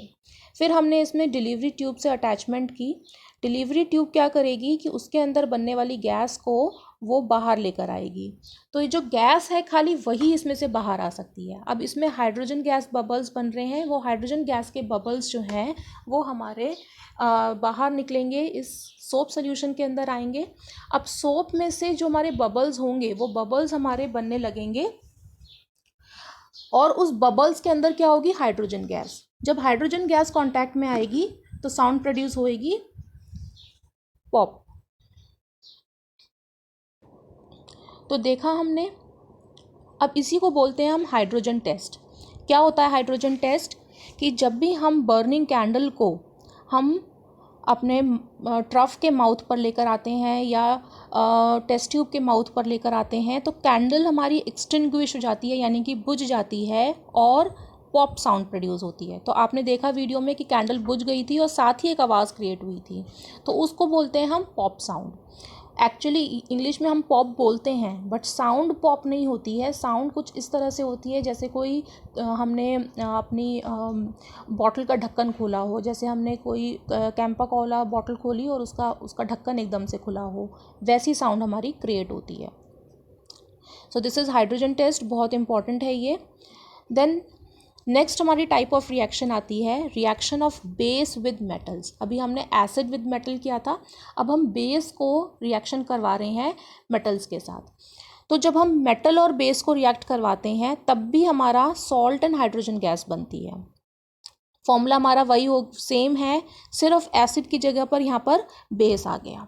तो अब यहाँ पर क्या होता है, मेटल हमने फॉर एग्जांपल एल्यूमिनियम लिया और ये हमारा सोडियम हाइड्रोक्साइड, बेस हमने ले लिया सोडियम हाइड्रोक्साइड। मैंने आपको बताया था बेस के अंदर क्या होते हैं, OH माइनस आयंस होते हैं, हाइड्रोक्सिल आयंस होते हैं। तो ये हमारे OH आयंस हैं। ये OH आयंस के साथ जब एल्यूमिनियम ये जब रिएक्शन होगी तो क्या बनेगा हमारा, इसमें से हमें देखो क्या चाहिए, हाइड्रोजन गैस को अलग करना है। तो यहाँ पर क्या होगा, H जो ये H है, ये H जो है हाइड्रोजन गैस बना लेगा और बाकी जो हमारी NaO और एल्यूमिनियम, ये जो तीनों चीज़ें हैं ये हमारी सॉल्ट बनाएंगी। तो क्या बन जाएगा हमारा यहाँ पर सोडियम एल्यूमिनेट। सोडियम क्योंकि ज़्यादा रिएक्टिव है एल्यूमिनियम से, ज़्यादा स्ट्रॉन्ग कैटायन है, इसलिए सोडियम हमारा कैटायन ही रहेगा और एल्यूमिनेट ये हमारा एनायन बन जाएगा। तो सोडियम एल्यूमिनेट ये हमको मिलेगा एज सॉल्ट और जो इसमें से H है वो बन जाएगा हाइड्रोजन गैस। एक और एग्जांपल देखते हैं कि जिंक हमने मेटल लिया और सोडियम हाइड्रोक्साइड हमारा बेस है। अब यहाँ पर भी क्या होगा, जो हाइड्रोजन है ये तो क्या चला जाएगा हाइड्रोजन गैस में, और बाकी जो NaO एंड जिंक है ये मिलके क्या बना लेंगे, सॉल्ट बना लेंगे। तो ये हमारा सॉल्ट बन जाएगा सोडियम जिंकेट। यहाँ पर भी जो सोडियम है वो जिंक से ज़्यादा रिएक्टिव होने की वजह से वो कैटायन ही रहेगा और जिंक हमारा एनायन बन जाएगा ऑक्सीजन के साथ, जिंकेट इसको बोलेंगे। देन नेक्स्ट अब हम ये रिएक्शन ये देखते हैं ज़रा। ये हमने इसमें एक वाइट पाउडर मिलाया, बेकिंग सोडा और साथ में अपना विनेगर। तो हमने देखा कि इस तरह से तेज़ी से बबल्स उठने लगे हैं। आपने देखे हैं ये बबल्स पहले कभी? जी हाँ, आपने देखे होंगे, जो कि कैंपा कोला बॉटल होती है उसमें भी कुछ इसी तरह के सेम बबल्स बनते हैं। तो ये बबल्स किसके होते हैं बच्चों, कार्बन डाइऑक्साइड गैस के, और इसको बोलते हैं हम ब्रिस्क एफर्वेसेंस। ब्रिस्क एफर्वेसेंस का मतलब होता है, ब्रिस्क एफर्वेसेंस का मतलब होता है कि जब हम कैंपा कोला खोलते हैं तो उसमें से तेज़ी से गैस निकलती है। वो गैस कौन सी निकलती है, कार्बन डाइऑक्साइड गैस। उसी की वजह से ये बबल्स इतनी तेज़ी से प्रोड्यूस होते हैं। तो ये कार्बन डाइऑक्साइड गैस क्यों प्रोड्यूस हुई, ऐसा क्या था उसके अंदर, तो ज़रा हम ये समझते हैं। मेटल कार्बोनेट्स को जब भी हम एसिड के साथ रिएक्शन करवाते हैं तो हमारा क्या क्या बनता है, salt, water and carbon dioxide gas. फिर से एक बार समझते हैं। देखिए, जब भी हमको कार्बोनेट लेना है तो कार्बोनेट क्या बनाएगा, कार्बन डाइऑक्साइड गैस बनाएगा। तो हम जैसे ही कार्बोनेट देखेंगे कि कार्बोनेट एसिड से रिएक्ट कर रहा है तो हमारा कार्बन डाइऑक्साइड गैस बन जाएगी, हम कार्बन डाइऑक्साइड गैस लिख देंगे। और मेटल और एसिड मिलके अभी तक क्या बना रहे थे, सॉल्ट एंड हाइड्रोजन। बस यहाँ पर एक चेंज है, सॉल्ट के साथ हाइड्रोजन की जगह वाटर बनेगा। तो ये हमारा हो गया basic formula, salt, water and carbon dioxide gas. ये तीनों चीज़ें हमारी बनेंगी जब भी मेटल कार्बोनेट एसिड से रिएक्ट करेंगे या मेटल हाइड्रोजन कार्बोनेट एसिड से रिएक्ट करेंगे, तो भी हमको salt, water and carbon dioxide gas मिलेगी। अब इसके एग्जाम्पल्स देख लेते हैं। मेटल कार्बोनेट जैसे कि सोडियम कार्बोनेट। सोडियम कार्बोनेट को जब हमने एसिड से रिएक्ट करवाया तो सोडियम Na जो हमारा ये कैटायन है, ये कैटायन इस एनायन से क्लोरीन हाइड्रोक्लोरिक एसिड के इस एनायन से रिएक्ट करके क्या बनाएगा, सॉल्ट बनाएगा। और बाकी की जो चीज़ें हैं वो मिलकर क्या रीअरेंज करके क्या बना लेंगी, water and carbon dioxide gas. एक और एग्जांपल देखते हैं, जैसे सोडियम हाइड्रोजन कार्बोनेट, ये इस वाली रिएक्शन का है, sodium hydrogen carbonate. Sodium hydrogen carbonate जब HCl से रिएक्ट करेंगे तो हमारा, अब देखिए कार्बोनेट है तो सबसे पहले तो हम कार्बन डाइऑक्साइड लिख देंगे और वाटर लिख देंगे क्योंकि वो भी इसमें बनने वाला है। अब हमको चूज़ क्या करना है, देखना क्या है कि हमारा क्या बनने वाला है, सॉल्ट। तो सॉल्ट किस किस का बनेगा, सॉल्ट बनेगा इस कैटायन का और ये जो एसिड में एनायन है इसका। तो ये हमारा बन गया NaCl। सेम ऐसे ही अब देखते हैं कैल्शियम कार्बोनेट। कार्बोनेट है तो हमने कार्बन डाइऑक्साइड एंड वाटर लिख दिया। साथ ही सॉल्ट कौन सा बनेगा, अब यहाँ पर हमारा कैटायन कैल्शियम है और एनायन हमारा क्लोरीन है एसिड के अंदर। तो ये दोनों आपस में मिलके कैल्शियम क्लोराइड बना लेंगे जिसका फॉर्मूला होता है CaCl2। सेम ऐसे ही अगर हमारा कैल्शियम हाइड्रोजन कार्बोनेट हो और एसिड अब इसमें मैंने चेंज कर लिया सल्फ्यूरिक एसिड हो, तो एनायन हमारा कौन सा हो गया, सल्फेट, और कैटायन है कैल्शियम, तो क्या बनेगा, calcium sulphate, water and carbon dioxide gas. तो इस तरह से हमारी रिएक्शन होगी। अब जो हमने कार्बन डाइऑक्साइड गैस देखी, तो कार्बन डाइऑक्साइड गैस ही निकल रही है, इसका हमको क्या करना पड़ेगा, टेस्ट करना पड़ेगा। तो इस टेस्ट का नाम होता है लाइम वाटर टेस्ट। तो लाइम वाटर टेस्ट क्या होता है कि जब भी हम लाइम वाटर में से कार्बन डाइऑक्साइड को पास करवाते हैं तो हमारी कुछ मिल्कीनेस अपीयर होती है लाइम वाटर सोल्यूशन में। तो वो मिल्कीनेस क्यों प्रोड्यूस होती है, लाइम वाटर का मतलब होता है कैल्शियम हाइड्रोक्साइड। कैल्शियम हाइड्रोक्साइड में जब हम कार्बन डाइऑक्साइड पास कराते हैं तो कैल्शियम कार्बोनेट बन जाता है और वाटर बन जाता है। कैल्शियम कार्बोनेट वही चीज़ होती है जैसे कि हमारी चॉक हो गई या मार्बल चिप्स हो गए, तो इनके ये जो चीज़ें हैं ये कैल्शियम कार्बोनेट से बनी होती हैं। तो इसीलिए सेम वैसी ही मिल्कीनेस हमको अपने सोल्यूशन के अंदर नज़र आती है। अब जरा ये रिएक्शन देखते हैं यहाँ पर।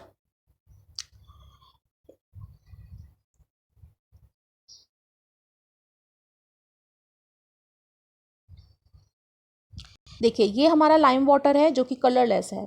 अब ये कलरलेस सोल्यूशन लाइम वाटर हम कैसे बनाते हैं, जब भी अगर हम कैल्शियम हाइड्रोक्साइड में एक्सेस वाटर डिसॉल्व कर देते हैं। अब इसमें हम कार्बन डाइऑक्साइड गैस पास करा रहे हैं और ये देखते हैं कि मिल्कीनेस अपीयर हो गई है, तो ये कैल्शियम कार्बोनेट बन गया है इसके अंदर, इसीलिए ये मिल्कीनेस अपीयर हुई है। तो यहाँ पर अब क्या हुआ, हमने देखा कि मिल्कीनेस कैसे अपीयर हुई। लेकिन अगर हम ज़्यादा देर के लिए कार्बन डाइऑक्साइड पास कराते हैं सेम सोल्यूशन में तो मिल्कीनेस डिसअपीयर भी हो जाती है। तो पहले क्या हुआ, कलरलेस सोल्यूशन था उसमें मिल्कीनेस अपीयर हुई और फिर वापस से वो कलरलेस हो जाएगा, यानी कि वापस से उसकी मिल्कीनेस डिसअपीयर हो जाएगी। तो ये क्यों होता है, जब सारा का सारा लाइम वाटर कार्बन डाइऑक्साइड से रिएक्ट कर जाता है तो अब जो हमारी टेस्ट ट्यूब होती है जिसके अंदर लाइम वाटर था उसके अंदर क्या बचा, उसके अंदर कैल्शियम कार्बोनेट बचा और वाटर बचा। अभी भी अगर उसमें हम कार्बन डाइऑक्साइड पास कराते जा रहे हैं तो क्या होगा, calcium carbonate, water and carbon dioxide मिलकर क्या बना लेंगे, कैल्शियम हाइड्रोजन कार्बोनेट बना लेंगे जो कि सॉल्युबल होता है और इस वजह से मिल्कीनेस डिसअपीयर हो जाती है। तो कई बार एग्जाम में ये भी क्वेश्चन आता है कि why do milkiness disappear when we keep on passing carbon dioxide from the lime water. तो ये एक क्वेश्चन है जिसको आपको अच्छे से लिखना आना चाहिए।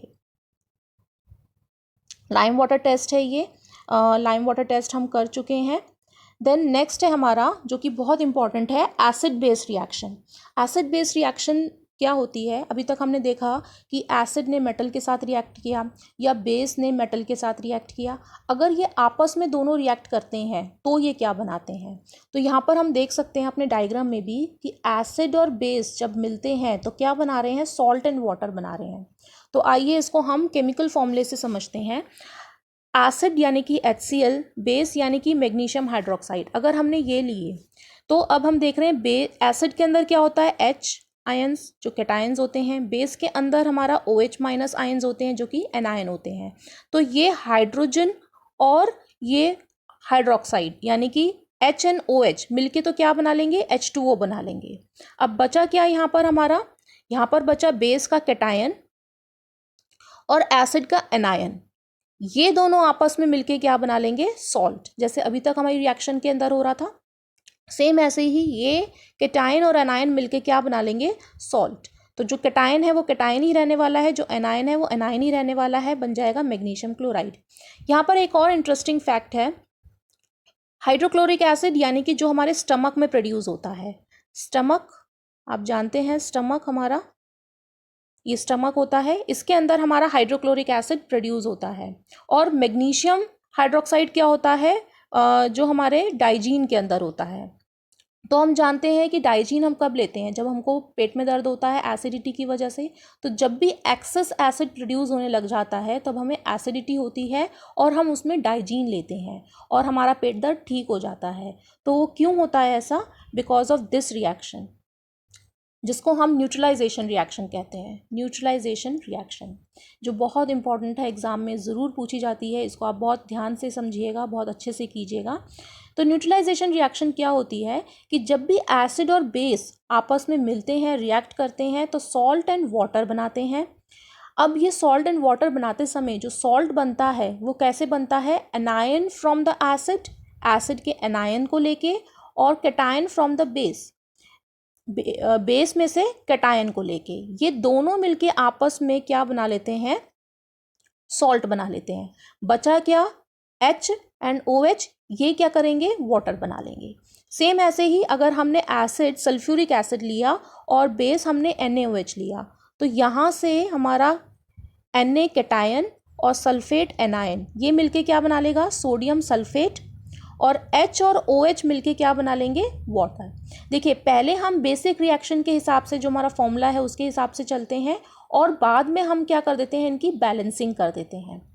अब एक और एग्जांपल देख लेते हैं, HCl एंड कैल्शियम हाइड्रोक्साइड। यहाँ पर ये हमारा कैल्शियम कैटायन है और क्लोरीन हमारा एनायन है। ये दोनों मिलके क्या बना लेंगे? Calcium chloride salt, and H and OH मिलके वाटर बना लेंगे। तो ये हो गई हमारी न्यूट्रलाइजेशन रिएक्शन।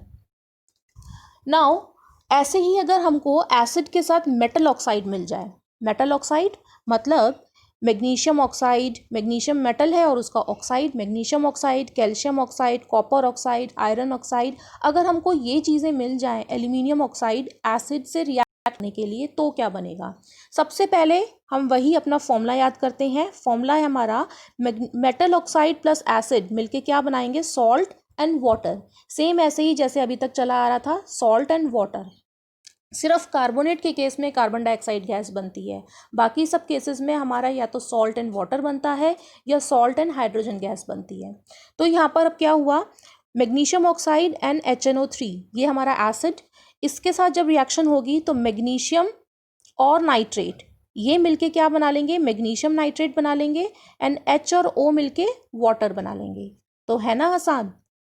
देखिए, कैल्शियम ऑक्साइड एंड HCl, अब कैल्शियम एंड क्लोरीन मिलके कैल्शियम क्लोराइड बना लेंगे और H और O वाटर बना लेंगे। सेम ऐसे ही copper and HCl, copper oxide and HCl, तो copper and chlorine, copper chloride salt बना लेंगे, एंड H2O अलग हो जाएगा। तो ये मैंने यहाँ पर डायग्राम में भी दिखाया है कि डायग्राम के अंदर अगर हमने फॉर एग्जांपल ये बीकर लिया और इस बीकर के अंदर हमने ये हमारा जो लिक्विड है ये हमारा है एसिड, और इसके अंदर ये जो हमको सॉलिड पार्टिकल्स दिख रहे हैं ये सॉलिड है हमारे कॉपर ऑक्साइड या मैग्नीशियम ऑक्साइड, कोई भी हम ले सकते हैं। हमारा यहाँ पर इसमें कॉपर ऑक्साइड दिखा रखा है, तो हमने इसको स्लोली बर्न कर रहे हैं, हम यहाँ पर स्लोली हम इसको हीटिंग दे रहे हैं और ग्लास रॉड से हम उसको मिलाते जा रहे हैं। तो हमारा क्या मिलने वाला है, क्या बनने वाला है? हमको मिल जाएगा कॉपर क्लोराइड प्लस H2O। तो ये हमारा सोल्यूशन बन जाएगा। नाउ अगर बेसिस रिएक्ट करते हैं ऑक्साइड के साथ, लेकिन यहाँ पर जो बेसिस होंगे वो नॉन मेटलिक ऑक्साइड के साथ रिएक्शन करेंगे। नॉन मेटलिक ऑक्साइड कैसे हो गए? नॉन मेटल्स होते हैं हमारे कार्बन, ये सब हमारे नॉन मेटल्स होते हैं। तो जब भी नॉन मेटल को हम बेस से रिएक्ट करवाते हैं तो ये हमारा जैसे बेस हमारा है NaOH और कार्बन डाइऑक्साइड, तो NaOH एंड कार्बन डाइऑक्साइड जब रिएक्ट करेंगे तो यहाँ पर भी क्या बन रहा है? सॉल्ट एंड वाटर बन रहे हैं। तो H और O, ये यहाँ से H और ये O तो मिलके क्या बना लेंगे? H2O बना लेंगे। अब यहाँ क्या बचा? NaO एंड कार्बन, तो ये मिलके क्या बना लेंगे? सोडियम कार्बोनेट बना लेंगे। सेम ऐसे ही अब यहाँ पर बेस है हमारा कैल्शियम हाइड्रोक्साइड, लाइम वाटर अभी अभी हमने किया था और उसमें हमने पास करवाई carbon dioxide gas. Carbon dioxide क्या हो गया? नॉन मेटलिक ऑक्साइड हो गया। तो कैल्शियम एंड कार्बन डाइऑक्साइड मिलके कैल्शियम कार्बोनेट बना लेंगे और साथ ही क्या बनेगा? वाटर। तो बहुत से बच्चे ये वंडर कर रहे होंगे कि उसमें कैल्शियम कार्बोनेट ही क्यों बना? तो जब भी बेस के साथ नॉन मेटल ऑक्साइड रिएक्ट करता है तो वो क्या बनाते हैं? मेटल कार्बोनेट्स बनाते हैं। आप इस तरह से इसको याद रखिए, जो सॉल्ट बनेगा वो मेटल कार्बोनेट का बनेगा हमेशा, और साथ ही बनेगा वाटर। इसमें आप कार्बन डाइऑक्साइड की जगह फॉस्फोरस ऑक्साइड भी ले सकते हैं, सल्फर डाइऑक्साइड भी ले सकते हैं और अपने साथ रिएक्शन करवा के देख सकते हैं। अगर सल्फर डाइऑक्साइड लेंगे तो उस केस में सल्फेट बनेगा, मेटल सल्फेट कार्बोनेट की जगह, और अगर हम फॉस्फोरस ऑक्साइड लेंगे तो उसमें फॉस्फेट बनेगा एज सॉल्ट। अब ये आपको मैंने कुछ क्वेश्चंस दिए हैं, ये वीडियो आपने अच्छे से देखी है तो आपको ये क्वेश्चंस ज़रूर समझ में आएंगे, और अगर आपको किसी में भी डाउट है तो आप मुझे कमेंट कर सकते हैं और मुझसे ये पूछ सकते हैं। So thank you for now have in common. तो हम पढ़ चुके हैं बच्चों कि हमारा जो एसिड्स होते हैं दे कंडक्ट इलेक्ट्रिसिटी। तो आइए इस वीडियो में हम देखते हैं कि एसिड्स इलेक्ट्रिसिटी कंडक्ट करते हैं। तो हमने यहाँ पर अपना एसिड लिया बीकर के अंदर और उसमें हमने कॉर्क नेल की फिटिंग कर रखी है। नेल्स को हमने कनेक्ट कर रखा है अपनी 6 वोल्ट बैटरी से, बल्ब से एंड स्विच से। जब इसमें हम एसिड पोर कर लेंगे तो हम देखेंगे कि हमारा और स्विच ऑन करेंगे तो हम देखेंगे कि हमारी जो इलेक्ट्रिसिटी है वो फ़्लो करने लगेगी। 2 नेल्स के बीच में गैप होता है तो उसमें हम देखते हैं ये जो गैप होता है इसके बीच में भी इलेक्ट्रिसिटी फ़्लो करने लगती है, जिसकी वजह से बल्ब ग्लो करता है। तो हमने स्विच ऑन किया, देख रहे हैं बल्ब ग्लो कर रहा है, दैट मीन्स कि हमारा करंट फ्लो कर रहा है। इसका मतलब क्या हुआ कि हमने पहले पढ़ा था, पहली वीडियो में हमने देखा था कि एसिड्स जब भी मेटल्स के साथ रिएक्ट करते हैं, दे लिबरेट हाइड्रोजन गैस। इसका मतलब कि क्या हाइड्रोजन सभी में कॉमन होता है, यानी कि जिसमें भी हाइड्रोजन हुआ दैट मीन्स कि वो सारे के सारे क्या हमारे एसिड्स होते हैं। तो इसी के लिए हमने उसी एक्सपेरिमेंट को दोबारा करके देखा, लेकिन इस टाइम हमने क्या किया, हमने अल्कोहल लिया। अब अल्कोहल का फॉर्मूला होता है C2H5OH, दैट मीन्स कि इसके अंदर भी क्या है, हाइड्रोजन है। लेकिन हमने देखा कि यहाँ पर बल्ब ग्लो नहीं कर रहा, बल्ब ने ग्लो नहीं किया। फिर हमने ग्लूकोज के साथ करवाया, ग्लूकोज में भी हाइड्रोजन होता है, तो हमने देखा कि यहाँ पर भी बल्ब ग्लो नहीं किया, ठीक है। लेकिन जब हमने एसिड के साथ करवाया, फिर दूसरे एसिड के साथ करवाया, HCl के साथ, सल्फ्यूरिक एसिड के साथ, तो बल्ब ने ग्लो किया।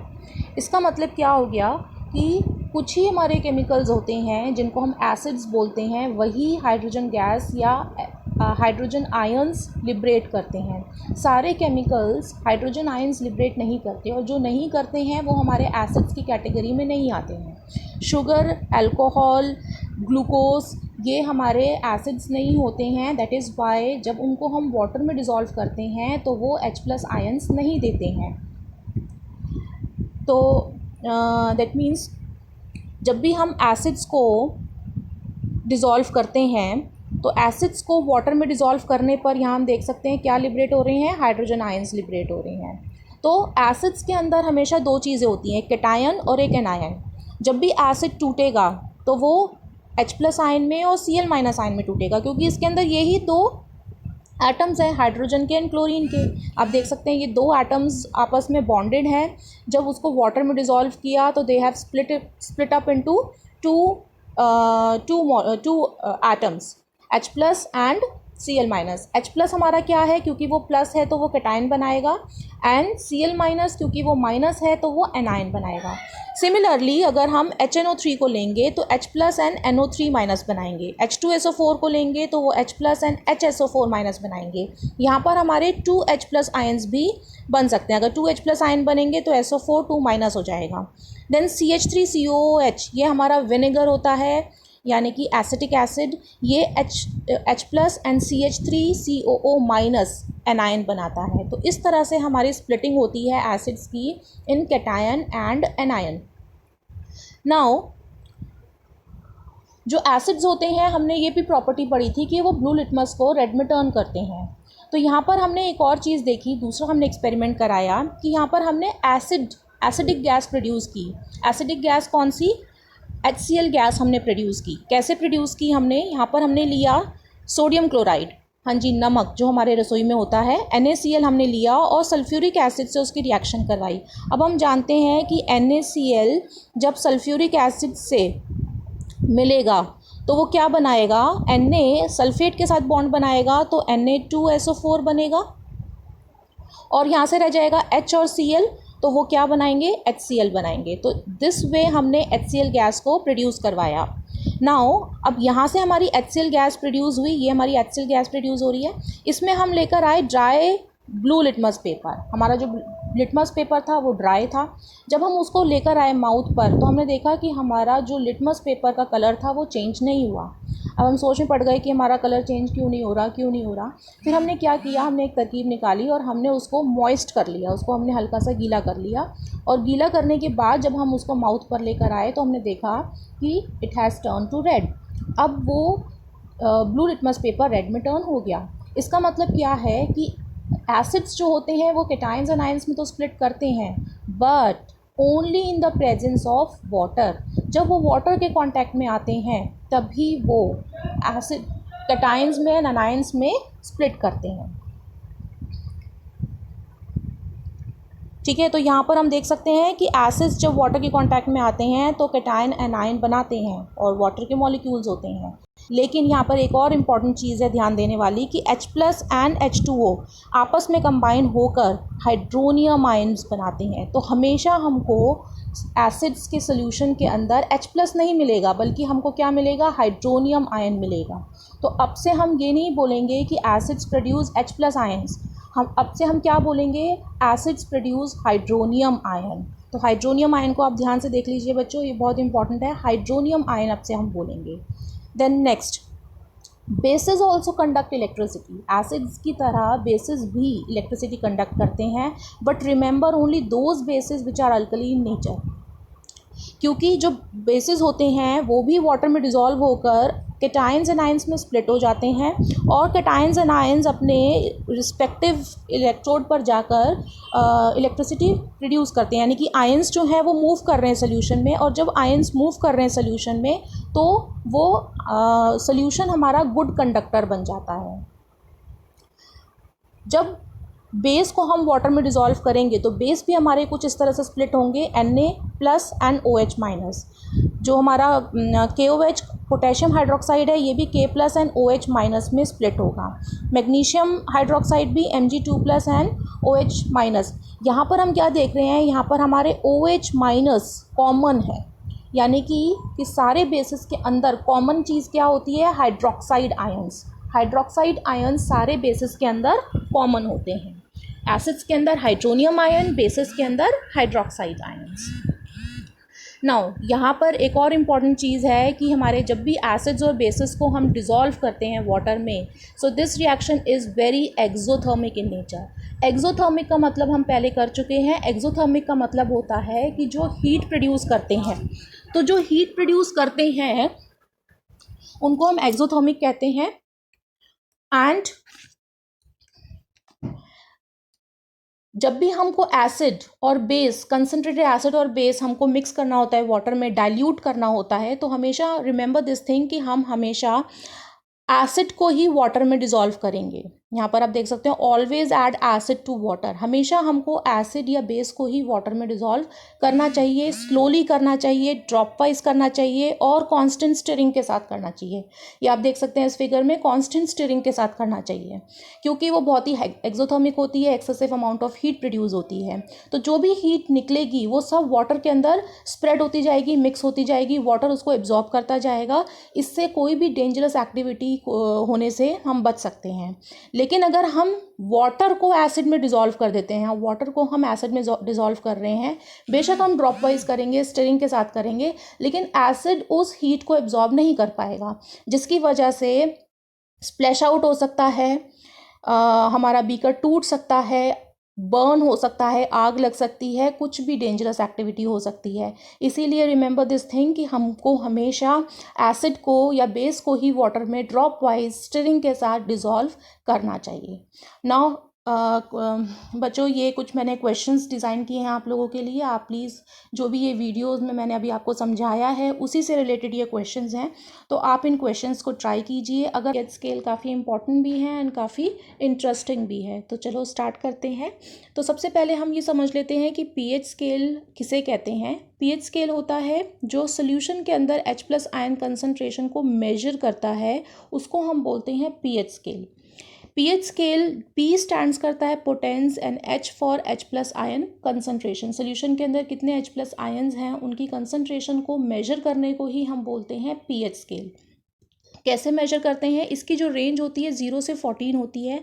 ये आप देख सकते हैं, ये हमारा पीएच स्केल है, 0 से लेके 14 तक इसकी रेंज है। जो 7 कलर होता है, 7 नंबर होता है, ये बताता है न्यूट्रल को। 7 से जितना भी हम नीचे जाते हैं, 7 से लेके 0 तक जब हम जाएंगे, मूव करेंगे, तो ये सारा रीजन होगा एसिडिक, ये सारा का सारा एसिडिक होगा। और 7 से ऊपर जब हम जाएंगे, 8 से 14, तो ये सारे जो नंबर्स हैं ये इंडिकेट करेंगे अल्कलिन को, यानी कि यहाँ पर OH माइनस आयन की कंसनट्रेशंस ज़्यादा होंगी और यहाँ पर H प्लस आयन की कंसनट्रेशंस ज़्यादा होंगी। तो आप इसको नेक्स्ट इसमें समझिए। ये देखिए, ये हमारा 0 से 14 तक हमारा ये पूरा रेंज है, जिसमें 7 से बिलो जब हम जा रहे हैं यहाँ पर, तो यहाँ पर H प्लस आयन की कंसनट्रेशन ज़्यादा है। जब 7 से अबव जा रहे हैं तो यहाँ पर OH माइनस आयन की कंसनट्रेशन ज़्यादा है। होने को यहाँ पर H प्लस आयन्स भी हैं, ये आप देख सकते हैं, इतना रीजन H प्लस आयन का है और इतना रीजन ये OH माइनस आयन का है। लेकिन यहाँ पर H प्लस आयन कम है, OH माइनस आयन ज़्यादा है, इसलिए ऑल टुगेदर जो हमारा सोल्यूशन है वो कैसा है, बेसिक है। सेम ऐसे ही अगर हम यहाँ पर बात करते हैं, तो यहाँ पर हमारा OH माइनस आयन्स इतने हैं, हाइड्रोक्साइड आयन्स, लेकिन हमारे हाइड्रोनियम आयन्स इतने हैं, ज़्यादा हैं, ये आप देख सकते हैं, ये इतने ज़्यादा हैं। तो इसलिए हमारा जो सोल्यूशन हो जाता है वो क्या हो जाता है, एसिडिक हो जाता है। तो इसका जो pH होगा वो कहाँ पर आएगा, 2 पर। इसका pH कहाँ पर आएगा, 10 पर। तो जितनी ज़्यादा हमारी कंसंट्रेशन होगी H प्लस आयन या OH माइनस आयन की, उससे हमें पता चलेगा कि हमारा pH क्या है। साथ ही यहाँ पर ये कलर्स भी हैं, तो कलर्स की हेल्प से भी हम पता लगा सकते हैं कि हमारा pH क्या होगा। कलर्स का हमें यूनिवर्सल इंडिकेटर से ज़्यादा अच्छे से पता चलता है। देन ये हमारे घर में मौजूद कुछ आइटम्स होते हैं जिसको हम चेक कर सकते हैं उनका pH स्केल, कि उनका pH कितना होता है, by the help of pH scale. तो जैसे हमारा एसिड जो स्टमक के अंदर रिलीज होता है, हाइड्रोक्लोरिक एसिड HCl, उसका जो pH होता है that is near around 1.5।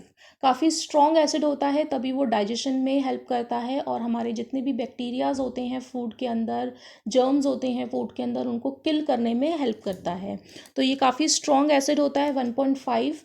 Then lemon juice, ये भी काफ़ी स्ट्रॉन्ग एसिड होता है, 2 उसका pH होता है। ग्रेप्स के अंदर माइल्ड एसिडिक, हल्का सा खट्टा सॉर टेस्ट आता है, तो उसके अंदर H प्लस आयन की कंसनट्रेशन कम हो जाती है, pH हो जाता है 3। टमाटोज, उनका भी pH और भी कम होता है, 4, यानी कि H प्लस आयन कंसनट्रेशन और भी कम हो जाते हैं। बनानाज बहुत ही वीक एसिड होता है, 5 होता है pH। मिल्क भी एसिडिक होता है, इसका pH 6.3 होता है। और जब मिल्क से कर्ड बन जाता है तो इसका pH गिर जाता है 6.3 से, उसका pH अराउंड 3 से 4 के बीच में आ जाता है, क्योंकि हमें सॉर टेस्ट पता चलता है कर्ड के अंदर, मिल्क के अंदर हमें नहीं पता चलता, लेकिन कर्ड के अंदर हमको सॉर टेस्ट आता है। तो जितना ज़्यादा उसकी सॉरनेस बढ़ेगी, यानी कि H प्लस आयन्स उतने बढ़ते जाएंगे, उतना ही स्ट्रॉन्ग वो एसिडिक हो जाएगा। इसको आप अपने घर में मौजूद इंडिकेटर्स से हेल्प से आप चेक भी कर सकते हैं, मैं आपको तरीका बताऊंगी आगे। देन प्योर वाटर, जो हमारा प्योर वाटर की बात हो रही है, दैट मीन्स मिनरल वाटर, जो हम RO का वाटर जो हम ड्रिंकिंग के लिए यूज़ करते हैं, वो उसका pH 7 होता है। लेकिन अगर हम बात करते हैं टैप वाटर की, तो टैप वाटर के अंदर बहुत सारे सॉल्ट्स भी डिज़ोल्व होते हैं। वो सॉल्ट्स हमारे स्लाइटली एसिडिक भी हो सकते हैं, स्लाइटली बेसिक भी हो सकते हैं, तो उसी के अकॉर्डिंगली हमारा pH शिफ्ट हो जाता है। कभी कभी pH हमारा अल्कलिन भी निकल सकता है, कभी कभी pH हमारा एसिडिक भी निकल सकता है। फिर उसके बाद एग्स हमारे अल्कलिन होते हैं 8, देन बेकिंग सोडा अल्कलिन होता है 9, क्योंकि pH अब हमारा 7 से बढ़ने लग गया है। तो जब pH हमारा बढ़ने लगेगा, इसका मतलब वो हमारा क्या होगा, 7 से बढ़ने लगेगा, 7 से ऊपर जितना भी जाएगा उतना ही वो बेसिक होता जाएगा। 7 कलर स्टैंड्स फॉर न्यूट्रल, 7 से ऊपर जाना बेसिक और 7 से नीचे आना एसिडिक। जैसे मिल्क है 6.3, तो इसको हम एसिडिक बोलेंगे, न्यूट्रल नहीं बोलेंगे। ये नहीं कहेंगे कि सॉर्टेज तो आता ही नहीं है और वो 7 के बहुत ही पास है तो समवॉट वो न्यूट्रल है, नहीं आएगा, वो एसिडिक की ही कैटेगरी में। लेकिन हाँ, उसको हम माइल्ड कह सकते हैं या वीक एसिडिक कह सकते हैं। ऐसे ही जो हमारा 7 के बिल्कुल नियर हैं, ये वाले हमारे वीक बेस कहलाएंगे। इनके जितने भी दूर हैं वो हमारे स्ट्रॉन्ग बेस कहलाएंगे, क्योंकि हमने देखा था कि स्ट्रॉन्ग बेस क्यों, क्योंकि उनके अंदर OH माइनस हाइड्रोक्साइड आयन की कंसंट्रेशन ज़्यादा है। यहाँ पर हाइड्रोक्साइड आयन की कंसंट्रेशन कम होगी, इसीलिए वो हमारे क्या होंगे, वीक होंगे, वीक एसिडिक, वीक बेसिक होंगे, सॉरी। और यहाँ पर जब हम आएंगे तो यहाँ पर भी H+ आयंस की कंसंट्रेशन OH माइनस से बहुत ज़्यादा नहीं होगी, इसलिए वो वीक होंगे। और यहाँ पर जब हम आएंगे तो उनकी कंसंट्रेशन बहुत ज़्यादा हो जाएगी OH माइनस आयन की कंसंट्रेशन के कंपैरिजन में, इसीलिए ये हमारे स्ट्रॉन्ग होंगे। फिर 7 की अगर बात करते हैं, न्यूट्रल, तो उसका मतलब क्या होगा, यहाँ पर हमारे H+ ions and OH minus ions जो होंगे वो इक्वल होंगे, इसीलिए ये हमारा सोल्यूशन क्या होगा, neutral. Then next, strength of acid base की अगर हम बात करते हैं, स्ट्रॉन्ग एसिड, वीक एसिड, तो हम किस बेसिस पर उनको कह पा रहे हैं। तो जो हमारे जो स्ट्रेंथ होती है एक्चुअली, वो हम देखते हैं, that depends on OH minus and H minus concentration. Solution के अंदर H+ आयन की कंसंट्रेशन कितनी है एंड OH माइनस आयन की कंसंट्रेशन कितनी है, इस पर एक्चुअली डिपेंड करता है कि हमारा सोल्यूशन स्ट्रॉन्ग है या वीक है। तो जो हमारी स्ट्रेंथ है, कितना वो वाटर के अंदर आयोनाइज हो पाता है, इस पर डिपेंड करता है। जैसे कि स्ट्रॉन्ग एसिड है, तो स्ट्रॉन्ग एसिड का मतलब कि जो एसिड्स स्ट्रॉन्ग होंगे वो कंप्लीटली आयोनाइज होंगे सोल्यूशन के अंदर, यानी कि वो बहुत सारे H+ आयंस बनाएंगे। तो वो ज़्यादा H+ आयंस बना रहे हैं या कंप्लीटली आयोनाइज हो रहे हैं, कंप्लीटली सारे के सारे जो मॉलिक्यूल्स हैं वो सारे के सारे आयंस में कन्वर्ट हो गए, इसीलिए वो हमारे स्ट्रॉन्ग एसिड्स हैं। ये कौन से एग्जाम्पल है, HCl, H2SO4, HNO3, ये हमारे एग्जाम्पल्स हैं इसके कि वो स्ट्रॉन्ग एसिड्स हैं, क्योंकि वो 100% आयोनाइज हो जाते हैं, 100% आयोनाइज। देन जो वीक एसिड्स होते हैं वो कौन से होते हैं, जो स्लाइटली आयोनाइज होते हैं, यानी कि कम आयोनाइज होते हैं। कुछ हमारे मॉलिक्यूलर फॉर्म में ही रह जाते हैं और कुछ हमारे आयोनाइज हो पाते हैं सोल्यूशन के अंदर, सोल्यूशन मतलब वाटर के अंदर। तो ये यानी कि ये small amount of H+ ions बनाते हैं, क्योंकि वो कंप्लीटली आयोनाइज ही नहीं हुए। जब वो कंप्लीटली आयोनाइज नहीं हुए हैं, सारे के सारे मॉलिक्यूल्स ने आयंस बनाया ही नहीं है, तो इसीलिए H+ आयंस कम निकल पाए हैं। जब कम निकल पाए हैं तो इसीलिए वो वीक एसिड है। तो इसका एग्जाम्पल क्या है, एसिटिक एसिड, जो हमारे घरों में सिरका मौजूद होता है उसको हम एसिटिक एसिड कहते हैं। इसको हम एक सिंपल एक्टिविटी से भी कर सकते हैं। जैसे यहाँ पर अगर हमने एसिटिक एसिड ले लिया, ये मान लेते हैं हमारा एसिटिक एसिड है, एसिटिक एसिड इस सोल्यूशन के अंदर हमने लिया है और इसके अंदर हमने लिया है HCl। तो यहाँ पर हम देखते हैं कि HCl में हमारा जो बल्ब है वो अच्छे से ब्राइटली ग्लो कर रहा है। यहाँ एसिटिक एसिड में बल्ब बहुत ही डिम ग्लो कर रहा है। ग्लो तो कर रहा है, दोनों ही ग्लो कर रहे हैं, दैट मीन्स कि दोनों ही इलेक्ट्रोलाइट हैं, दोनों ही हमारे गुड कंडक्टर हैं इलेक्ट्रिसिटी के। इलेक्ट्रोलाइट मतलब गुड कंडक्टर ऑफ इलेक्ट्रिसिटी। जो लिक्विड्स गुड कंडक्टर होते हैं उन लिक्विड्स के लिए हम इलेक्ट्रोलाइट वर्ड यूज़ करते हैं। तो liquids, these liquids are good conductor of electricity, तभी बल्ब ग्लो कर रहा है। लेकिन बल्ब की ग्लो करने की इंटेंसिटी अलग अलग है, एक में ब्राइटली ग्लो कर रहा है, एक में डिम ग्लो कर रहा है। तो डिम वाला ये शो कर रहा है कि इसमें H+ आयंस कम प्रोड्यूस हुए हैं और इसके अंदर H+ आयंस ज़्यादा प्रोड्यूस हुए हैं। तो जिसमें ब्राइट ग्लो कर रहा है दैट मीन्स कि वहाँ पर H+ आयंस हमारे ज़्यादा हैं, और जहाँ पर डिम ग्लो कर रहा है वहाँ पर H+ आयंस कम है। इसका मतलब ये हमारा क्या हो गया, वीक हो गया, और ये वाला हमारा क्या हो गया, स्ट्रॉन्ग हो गया। ओके, तो H+ आयंस के बेसिस पे आपको समझ में आया होगा। ऐसे ही हम बेसिस के लिए कह सकते हैं, सेम चीज़ हम बेसिस के लिए कह सकते हैं, जैसे हमने H+ के लिए पढ़ी है, सेम हम ऐसे ही बेसिस के लिए कहेंगे कि जिसमें OH माइनस हाइड्रोक्साइड आयंस ज़्यादा हैं वो हमारे स्ट्रॉन्ग बेस हैं, और जिनके अंदर हाइड्रोक्साइड आयंस कम हैं वो हमारे वीक बेस हैं। और बेसिस के केसेस में तो ये भी होता है कि बेसिस सारे के सारे सॉल्युबल नहीं होते हैं वाटर में, तो जो हमारे अच्छे से सॉल्युबल हो गए, अच्छे से डिज़ोल्व हो गए हैं वाटर में, वही आयनाइज हो पाएंगे। So they will be strong base. और जो हमारे अच्छे से डिज़ोल्व नहीं होंगे वाटर के अंदर, तो क्योंकि वो डिज़ोल्व ही नहीं हो रहे हैं तो वो आयनाइज भी नहीं हो पाएंगे कम्प्लीटली, सो वो वाले बेसिस हमारे वीक बेसिस होंगे। देन मेजरमेंट करने के लिए मैंने आपको बताया था कि यूनिवर्सल इंडिकेटर की हमें ज़रूरत पड़ती है। तो यूनिवर्सल इंडिकेटर क्या होता है, यूनिवर्सल इंडिकेटर की कुछ बिल्कुल इस तरह से ही स्ट्रिप्स होती हैं पेपर की, जैसे कि हमने लिटमस पेपर की देखी थी। तो ये जो भाई पेपर स्ट्रिप्स होती हैं, इस पेपर स्ट्रिप से हम सारे कलर्स के बारे में, यानी कि acidic, basic and neutral, neutral का भी हम इस पे पता लगा सकते हैं। तो अगर हम इसको डिप करेंगे एसिड सोल्यूशन में तो कलर अगर हमारा रेड हो गया दैट मीन्स कि वो हमारा क्या है, एसिड है। और अगर हमारा कलर बेस में हमने डिप किया और ब्लू हो गया दैट मीन्स कि वो हमारा बेस है। तो ये सोल्यूशन हमारे एसिड हैं, बेस हैं, ये हमको कैसे पता चलेगा, हमारे कलर से। यूनिवर्सल इंडिकेटर हमें कलर से हेल्प करेगा ये फाइंड आउट करने में कि वो हमारा एसिड है या बेस है। तो अगर हमारा ये हमारी रेंज दे रखी होती है, उसमें उस रेंज से हम ये पता लगाते हैं कि हमारा कलर मतलब हमारा जो पीएच है वो कितना होगा। जैसे कि यहाँ पर ये कलर इसका रेड आ रहा है, तो रेड का मतलब कि इसका पीएच का रेंज कितना हो सकता है, 0 हो सकता है, 1 हो सकता है, इस तरह से हम पता लगाएंगे। देन बेस में भी ये ब्लू कलर आ रहा है, डीप ब्लू कलर आ रहा है, तो डीप में ये हमारा 13 होगा या 14 होगा या 12 होगा। ये हम यहाँ पर रख के इसको चेक करेंगे, इस स्ट्रिप के पास ही रखकर इसको हम चेक करेंगे कलर को कि हमारा 12 से रिजेंबल कर रहा है कि 13 से कर रहा है या 14 से कर रहा है। तो जिससे ये रिजेंबल कर रहा है दैट मीन्स कि उतना ही उसका पीएच है। इन कलर्स को याद रखना बहुत आसान है। हमको क्या करना होता है, हमको विबग्योर याद रखना होता है। विबग्योर, तो जो हमारा जी होता है ये तो हमारा ग्रीन कलर होता है और ये न्यूट्रल होता है। इससे नीचे वाले ये हमारे बेस होते हैं, वॉयलेट, इंडिगो, ब्लू, ये हमारे बेस होते हैं। जितना दूर जाएंगे यानी कि जितना डीप कलर आएगा उतना ही स्ट्रॉन्ग हमारा बेस होगा।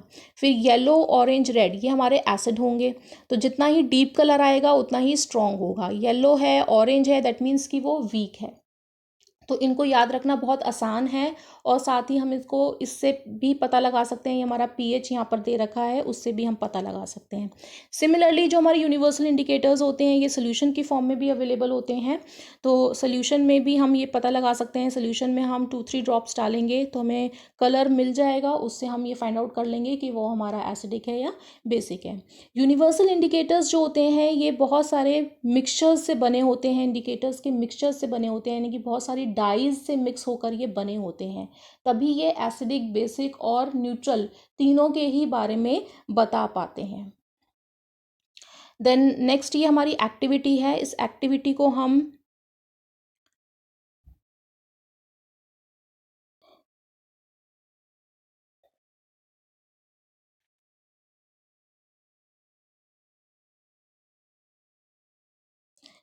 करके देखते हैं अभी।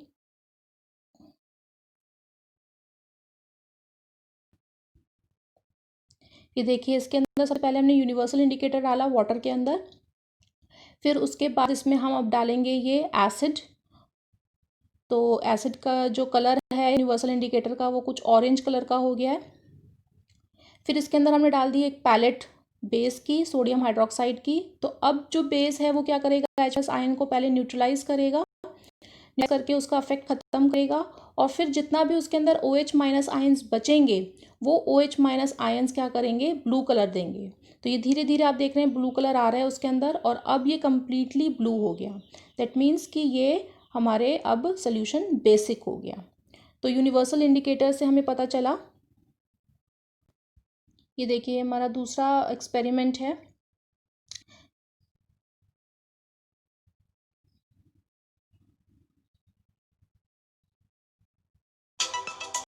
इसके अंदर हमने रेड कैबेज लिया है और रेड कैबेज को हम डिप कर रहे हैं वाटर के अंदर, और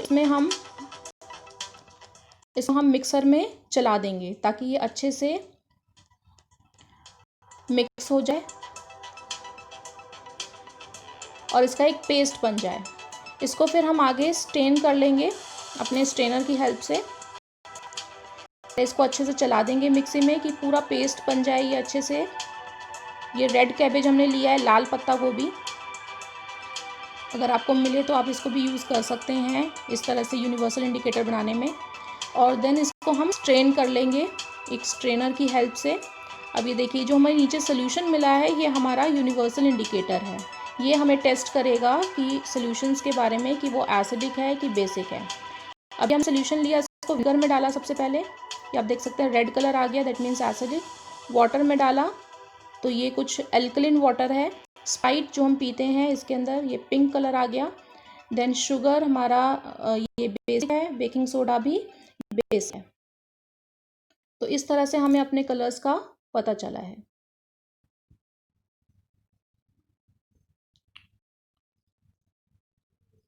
नाउ नेक्स्ट स्टूडेंट्स, मैं आपको बता दूं यहाँ पर कि जो हमारा H plus ion and OH minus ion को न्यूट्रलाइज जो मैं आपको बता रही थी वो कैसे होता है।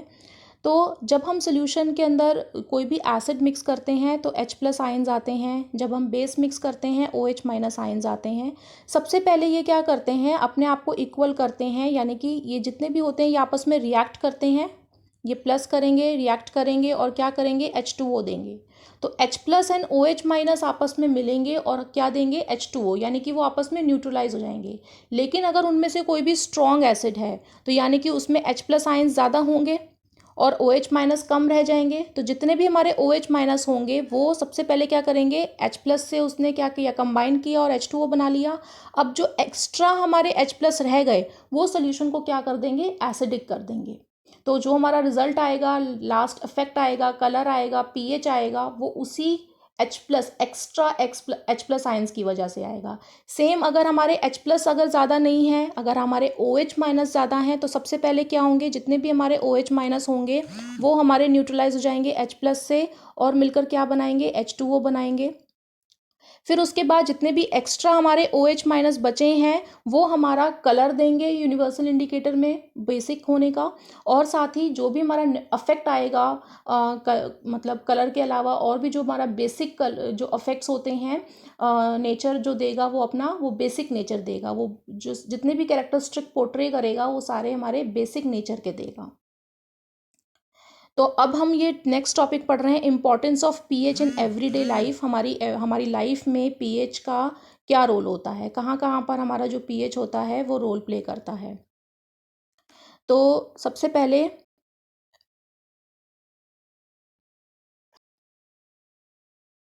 एनवायरनमेंट की बात करते हैं। एनवायरनमेंट में जैसे हमारी फैक्ट्रीज वगैरह जो होती हैं ये हमारा बहुत ही एसिडिक गैसेस रिलीज़ करती हैं, हार्मफुल गैसेस रिलीज़ करती हैं। जो हमारे व्हीकल्स का एग्जॉस्ट होता है वो भी हार्मफुल गैसेस रिलीज़ करती हैं। तो ये जो हार्मफुल गैसेस ऊपर जाती हैं ये रेन वाटर के साथ मिक्स होती हैं और रेन वाटर को भी एसिडिक कर देती हैं। अगर रेन वाटर का pH 5.6 हो जाए तो ये काफ़ी एसिडिक होता है, और ये इतना ज़्यादा एसिडिक होता है कि ये इसको हम एसिड रेन बल्कि बोलते हैं। उसको हम प्लेन वाटर नहीं बोलेंगे कि वो रेन में हमारा वाटर आ रहा है, सिंपल प्लेन वाटर या फ्रेश वाटर, हम उसको बोलेंगे कि हमारा एसिड रेन हो रही है। अब ये एसिड रेन, ये जो हमारा एसिडिक वाटर होगा जिस जिस चीज़ पर भी पड़ेगा, अगर हमारी स्किन पे पड़ेगा तो हमारी स्किन को भी ख़राब करेगा, मॉन्यूमेंट्स पे पड़ेगा मॉन्यूमेंट्स को ख़राब करेगा, अगर वो रिवर्स में जाएगा तो रिवर्स में जो भी हमारी लाइफ है प्लांट्स की, एनिमल्स की, उनको डिस्ट्रॉय कर देगा। फिर अगर वो बर्ड्स के ऊपर पड़ेगा या बर्ड्स के एग शेल्स के ऊपर पड़ेगा तो उन सबको वो ख़राब करेगा। जो एग शेल्स होंगे वो हमारे हैच नहीं हो पाएंगे, वो न्यू बेबीज़ नहीं दे पाएंगे। तो ये सारे हमारे नुकसान होंगे एसिडिटी के। देन हमारे स्टमक के अंदर भी मैंने आपको बताया था कि एसिड रिलीज होता है और उस एसिड को हम बोलते हैं हाइड्रोक्लोरिक एसिड।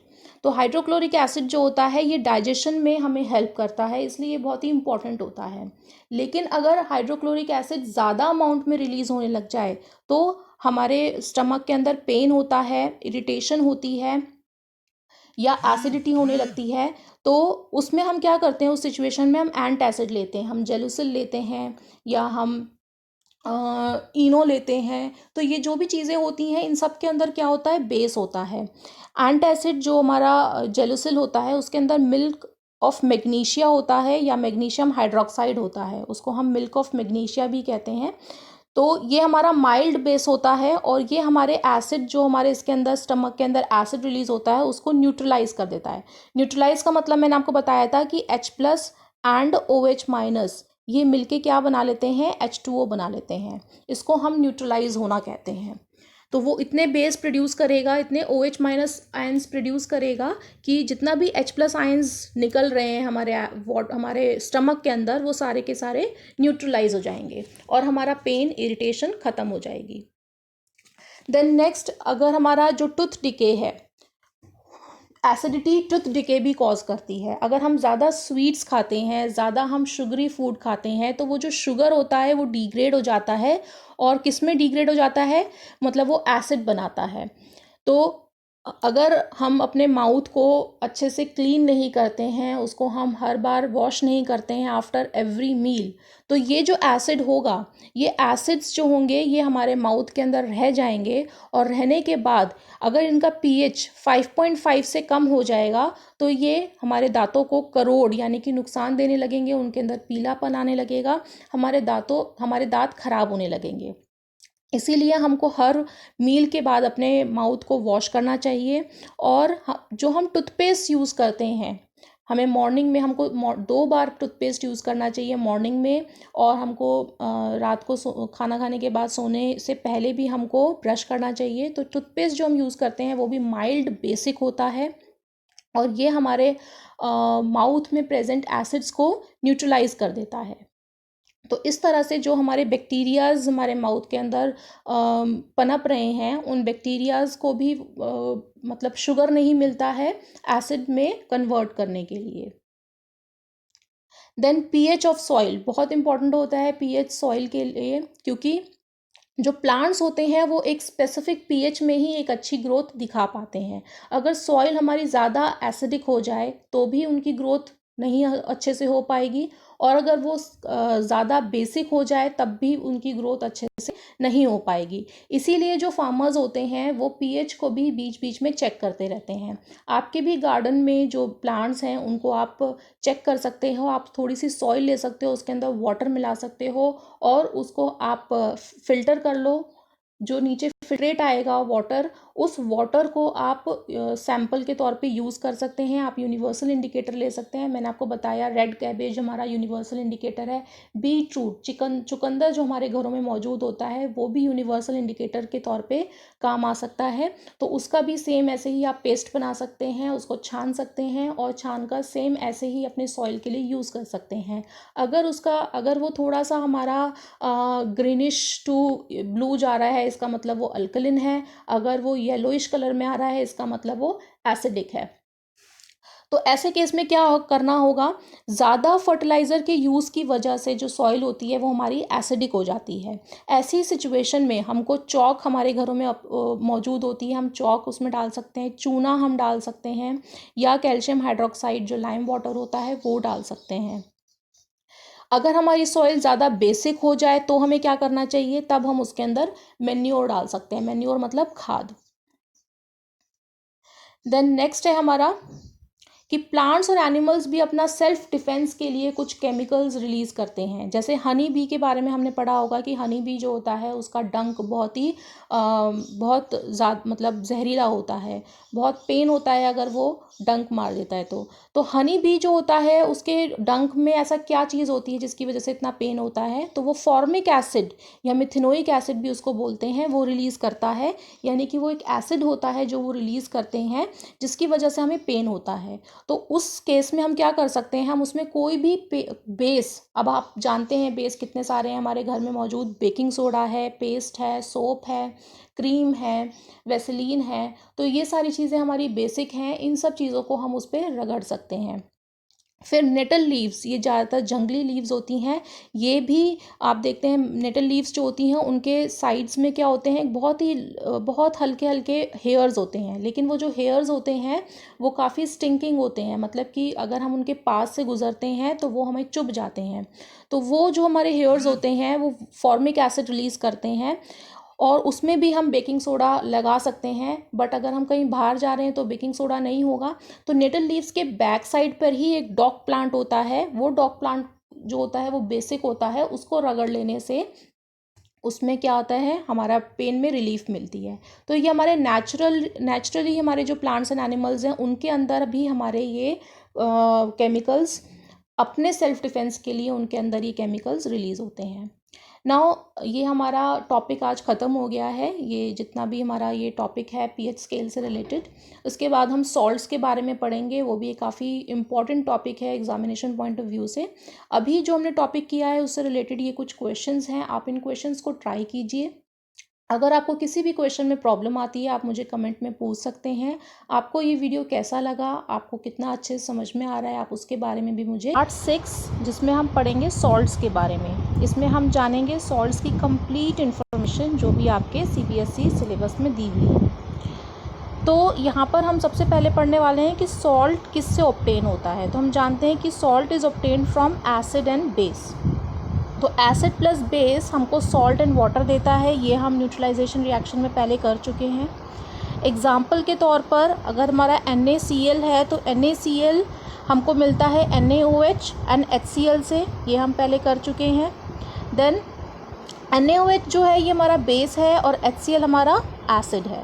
दूसरा एग्जाम्पल लेते हैं कैल्शियम कार्बोनेट, जो कि हमको मिलता है calcium hydroxide and carbonic acid से। तो कैसे हम इसका पता लगा रहे हैं, देखिए ये जो हमारा फर्स्ट एलिमेंट है कैटायन, ये हमको मिल रहा है बेस से, ये हमें मिल रहा है बेस से। और जो हमारा सेकंड हमारा जो एनायन है ये हमको मिल रहा है एसिड से, यानी कि इसके आगे हमको खाली OH लगा देना है और इससे पहले हमको H लगा देना है, तो हमारा बन जाएगा एसिड।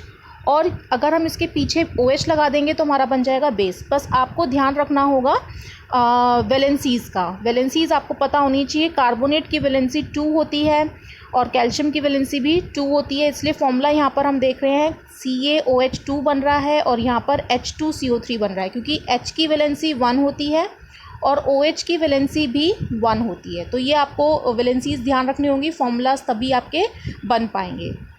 देन उसके बाद नेक्स्ट एग्जांपल देख लेते हैं, ये हमारा है पोटेशियम नाइट्रेट। तो इसमें भी हमारा क्या होगा, पोटेशियम हमको मिलेगा बेस से, पोटेशियम की वैलेंसी 1 होती है, OH की वैलेंसी भी 1 होती है, तो फॉर्मूला KOH बना सिंपल। और NO3 नाइट्रेट हमको मिलेगा एसिड से, तो इससे पहले हमको H लगा देना है और इसके पीछे हमको OH लगा देना है, तो इससे हमारा बन जाएगा हमारा फॉर्मूला।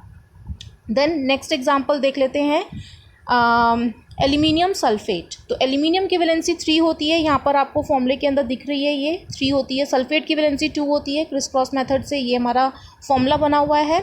तो एल्यूमिनियम के पीछे हमको OH लगा देना है और साथ ही उसकी वैलेंसी लगा देनी है।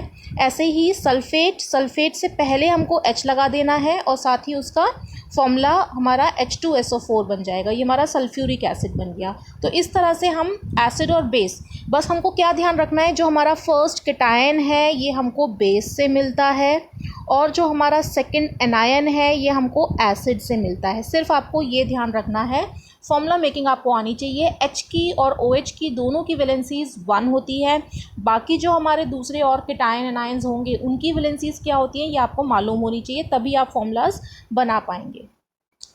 अब इसमें नेक्स्ट चीज़ क्या आती है कि एसिड बेस से हमको सॉल्ट तो मिलता है, हमने ये पढ़ा है कि सॉल्ट हमारे न्यूट्रल होते हैं, लेकिन सारे ही सॉल्ट हमारे न्यूट्रल नहीं होते। सॉल्ट्स कुछ स्लाइटली एसिडिक भी हो सकते हैं और स्लाइटली बेसिक भी हो सकते हैं। तो अब हमें ये कैसे पता चलेगा, तो इसके लिए क्या होता है, अगर हमारा एसिड स्ट्रॉन्ग है और बेस वीक है तो उसका मतलब सॉल्ट हमारा कैसा होगा, एसिडिक। और एसिड हम जानते हैं जिनका pH 7 से कम होता है वो हमारे एसिड होते हैं, तो इसलिए हमारा जो सॉल्ट होगा उसका pH 7 से कम होगा क्योंकि वो एसिडिक है। एसिडिक क्यों हो रहा है यहाँ पर, क्योंकि एसिड हमारा स्ट्रॉन्ग है, यानी कि हमारे H+ आयंस ज़्यादा हैं OH- आयन से। तो सारे के सारे H+ आयंस हमारे OH- से न्यूट्रलाइज नहीं हो पा रहे हैं, कैंसिल आउट नहीं हो पा रहे हैं। तो जब वो कैंसिल आउट नहीं हो पा रहे हैं दैट मीन्स कि कुछ H+ आयंस अभी भी रह गए हैं, इसीलिए हमारा सॉल्ट कैसा है, एसिडिक है। सिमिलरली अगर एसिड वीक है लेकिन बेस स्ट्रॉन्ग है तो यहाँ पर क्या हो गया, यहाँ पर उल्टा हो गया, यहाँ पर OH- आयंस ज़्यादा हैं, इसलिए हमारा सॉल्ट कैसा है, बेसिक है। दैट मीन्स उसका pH 7 से ज़्यादा होगा। दूसरा, अगर स्ट्रॉन्ग एसिड और स्ट्रॉन्ग बेस दोनों ही स्ट्रॉन्ग है, दैट मीन्स कि अब दोनों ही लार्ज क्वांटिटी में है लेकिन दोनों ही एक दूसरे को कैंसिल आउट कर रहे हैं, दोनों एक दूसरे को अच्छे से न्यूट्रलाइज कर रहे हैं, इसीलिए हमारा सॉल्ट कैसा होगा, neutral, and pH will be equals to 7। या फिर दोनों ही अगर हमारे वीक है तो उस कंडीशन में भी सॉल्ट हमारा कैसा हो जाएगा, neutral, that means pH will be equals to 7। अब इसको एग्जाम्पल से समझ लेते हैं। स्ट्रॉन्ग एसिड मतलब HCl, वीक बेस मतलब अमोनियम हाइड्रोक्साइड, ये हमारा वीक बेस है। अब ऐसी सिचुएशन में सॉल्ट हमारा एसिडिक होगा।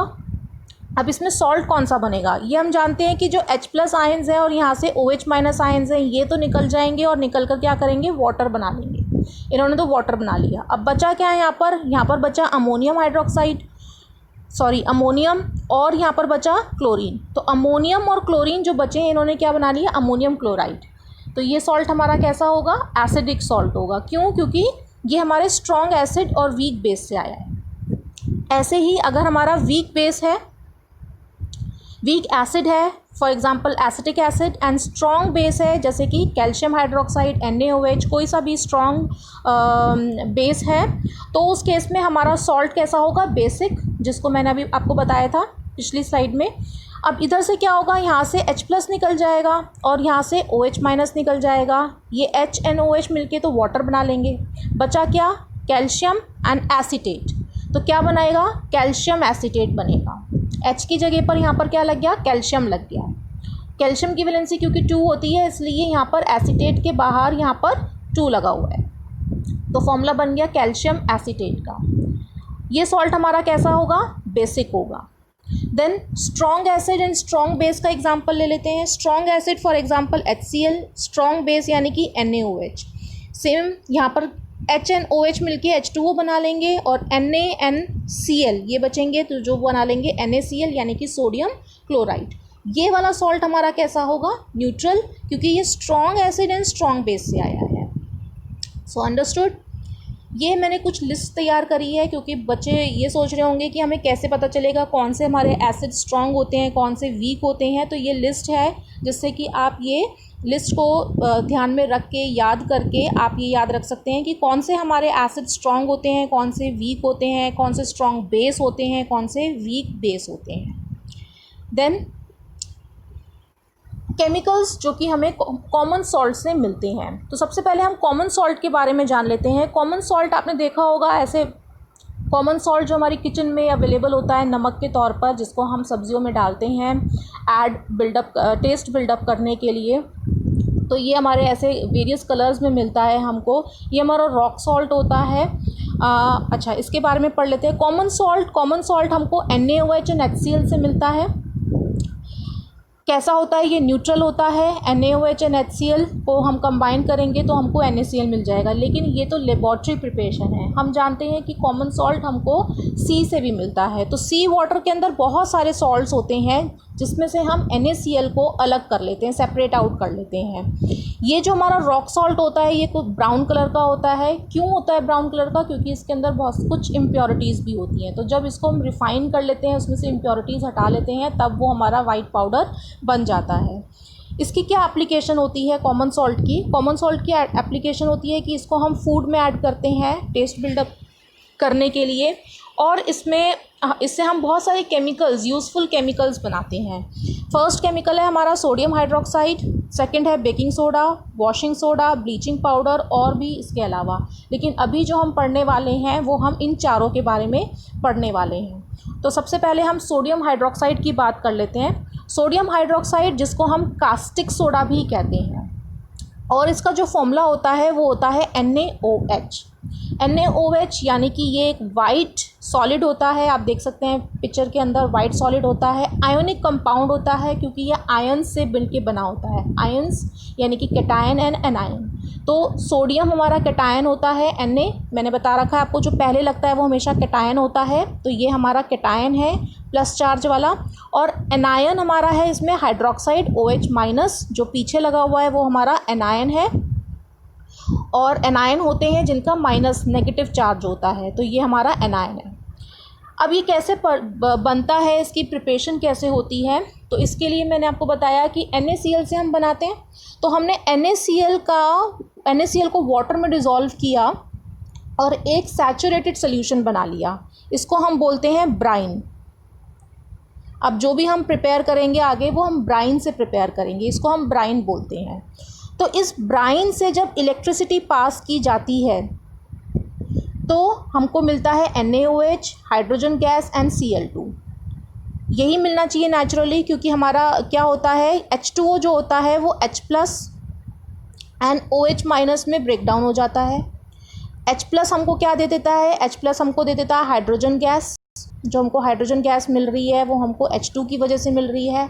OH- हमको NaCl से कंबाइन हो जाता है। इस Na से कंबाइन होकर OH- देता है NaOH, और Cl जो अलग होती है, ये Cl हमको दे देती है क्लोरीन गैस। अब ये कहाँ कहाँ प्रिपेयर होते हैं? Anode, cathode and cathode. अब इसको देख लेते हैं कि ये एनोड कैथोड क्या होते हैं। तो ये हमारा, इस प्रोसेस को बोलते हैं हम क्लोर अल्कली प्रोसेस। बहुत इंपॉर्टेंट प्रोसेस है ये, इसके बारे में एग्जाम में आता है। क्लोर अल्कली प्रोसेस, क्लोर अल्कली प्रोसेस इसको इसलिए बोला जाता है क्योंकि इससे हमको एक तो मिलता है क्लोरीन Cl2 और अल्कली, अल्कली मतलब NaOH। ये दो चीज़ें हमको मेन तौर पे हमको मिलती हैं और इनका काफ़ी आगे एप्लीकेशन होता है, तो इसीलिए इसको हम क्लोर अल्कली प्रोसेस कहते हैं। अब इसकी हमने अरेंजमेंट कैसे कर रखी है, ये कि हमने टैंक लिया और इस टैंक के अंदर हमने अपना ब्राइन ले लिया, यानी कि NaCl जिसको हमने वाटर में डिज़ोल्व करना है, उसको, उस सोल्यूशन को हमने ले लिया और इसमें हमने ये दो इलेक्ट्रोड्स लगाए। ये हमारे दो मेटल इलेक्ट्रोड्स हैं। इन इलेक्ट्रोड्स को हमने कनेक्ट कर रखा है अपनी बैटरी से। बैटरी का एक आप देख रहे हैं यहाँ पर, ये बड़ा वाला टर्मिनल है, एक ही छोटा वाला है। बड़ा वाला यानी कि पॉजिटिव और छोटा वाला यानी कि नेगेटिव। तो ये हमारा जो टर्मिनल है, ये वाला टर्मिनल हमारा बन गया पॉजिटिव टर्मिनल, प्लस टर्मिनल। इस प्लस टर्मिनल को बोलते हैं हम एनोड। और ये वाला टर्मिनल हमारा बन गया माइनस, नेगेटिव टर्मिनल, और इस नेगेटिव टर्मिनल को हम बोलते हैं कैथोड। ठीक है, आपको याद रखना है, ये cathode means minus, anode means plus. ये हमारे दो टर्मिनल्स हैं। अब हम plus terminal and minus terminal नहीं बोलेंगे, अब हम एनोड यानी कि प्लस टर्मिनल एंड कैथोड यानी कि माइनस टर्मिनल ये बोलेंगे। अब क्या होगा इसके अंदर, NaCl जब इसमें से इलेक्ट्रिसिटी पास करेंगे, स्विच ऑन करेंगे, इलेक्ट्रिसिटी फ्लो करने लगेगी, तो NaCl जो होगा ये हमारा टूटना शुरू होगा into Na plus and Cl minus, Na plus and Cl minus. ऐसे ही वाटर हमारा टूटने लगेगा H plus and OH minus. तो जो हमारे माइनस वाले जो हमारे एनायंस हैं, ये माइनस है और ये माइनस है, ये हमारे जाएंगे प्लस टर्मिनल की तरफ। प्लस टर्मिनल कौन सा है? ये वाला एनोड। तो ये तो जाएंगे हमारे प्लस टर्मिनल की तरफ, दोनों हमारे मूव करने लगेंगे प्लस टर्मिनल की तरफ। और जो हमारे प्लस कैटायंस हैं Na प्लस और H प्लस, ये हमारे कैटायंस हैं, ये हमारे मूव करने लगेंगे माइनस टर्मिनल यानी कि कैथोड की तरफ। ठीक है, तो इसका मतलब क्या होगा कि हाइड्रोजन हमारी यहाँ पर आएगी, तो इसलिए हमको यहाँ पर क्या मिलेगी? Hydrogen gas. ये लिखा हुआ है हाइड्रोजन गैस हमारी हमको यहाँ पर मिलेगी क्योंकि H प्लस आयंस यहाँ पर आ रहे हैं। ऐसे Cl माइनस आयंस यहाँ पर आ रहे हैं, इसलिए यहाँ पर एनोड प्लस पर हमको मिलेगी, प्लस टर्मिनल पर मिलेगी हमें क्लोरीन गैस। तो ये तो हमारी दो गैसेज हो गई अलग। अब हमारे बचे क्या? सोल्यूशन के अंदर हमारे बचे एक तो Na प्लस आयंस रह गए हैं और एक OH माइनस आयंस रह गए। तो ये जो दोनों आयंस रह गए हैं, ये दोनों आयंस आपस में कंबाइन हो जाएंगे आयनिक बॉन्ड से और क्या बना लेंगे? NaOH। तो इसलिए हमको ये तीन चीज़ें मिलती हैं, एक हमको हाइड्रोजन गैस मिलती है, एक हमको क्लोरीन गैस मिलती है और एक हमको NaOH। ये तीन चीज़ें हमको अपने इस क्लोर अल्कली प्रोसेस से मिलती हैं। तो इसको ज़रा देख लेते हैं, समझ लेते हैं कि ये कैसे होता है क्लोर अल्कली प्रोसेस। ये देखिए, आप देख सकते हैं NaCl अपने आयंस में ब्रेक डाउन हुआ और आयंस में ब्रेक डाउन होने के बाद ये आप देख रहे हैं कि पॉजिटिव टर्मिनल्स हमारे जा रहे हैं कैथोड यानी कि माइनस टर्मिनल की तरफ, और जो नेगेटिव आयंस हैं वो हमारे जा रहे हैं एनोड यानी कि प्लस टर्मिनल की तरफ। तो यहाँ पर हमको मिल जाती है क्लोरीन और यहाँ पर हमको मिल जाती है हाइड्रोजन गैस। जो लास्ट में बचते हैं हमारे, वो बच जाते हैं NaOH। तो हमारे सोल्यूशन के अंदर हमको NaOH हमको रह जाती है। ये तीन चीज़ें हमको मिलती हैं, hydrogen gas, chlorine gas and NaOH। ये तीन चीज़ें हमारी इस सोल्यूशन के अंदर रह जाती हैं। तो हमको ये तीन चीज़ें फाइनली इस एक्टिविटी से, इस क्लोर अल्कली प्रोसेस से हमको मिलती हैं।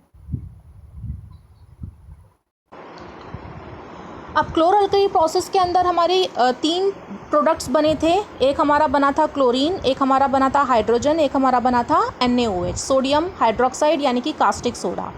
इनके क्या एप्लीकेशंस होती हैं? क्लोरीन जो होता है वो वाटर को ट्रीट करने के यानी कि वाटर को साफ़ करने के काम आता है। उसमें से जो जर्म्स होते हैं उन्हें किल करने के काम आता है।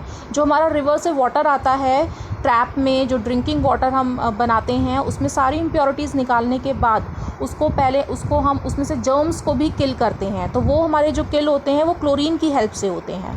देन जो स्विमिंग पूल का पानी होता है उसको भी क्लीन करने के लिए क्लोरीन उसमें डाला जाता है।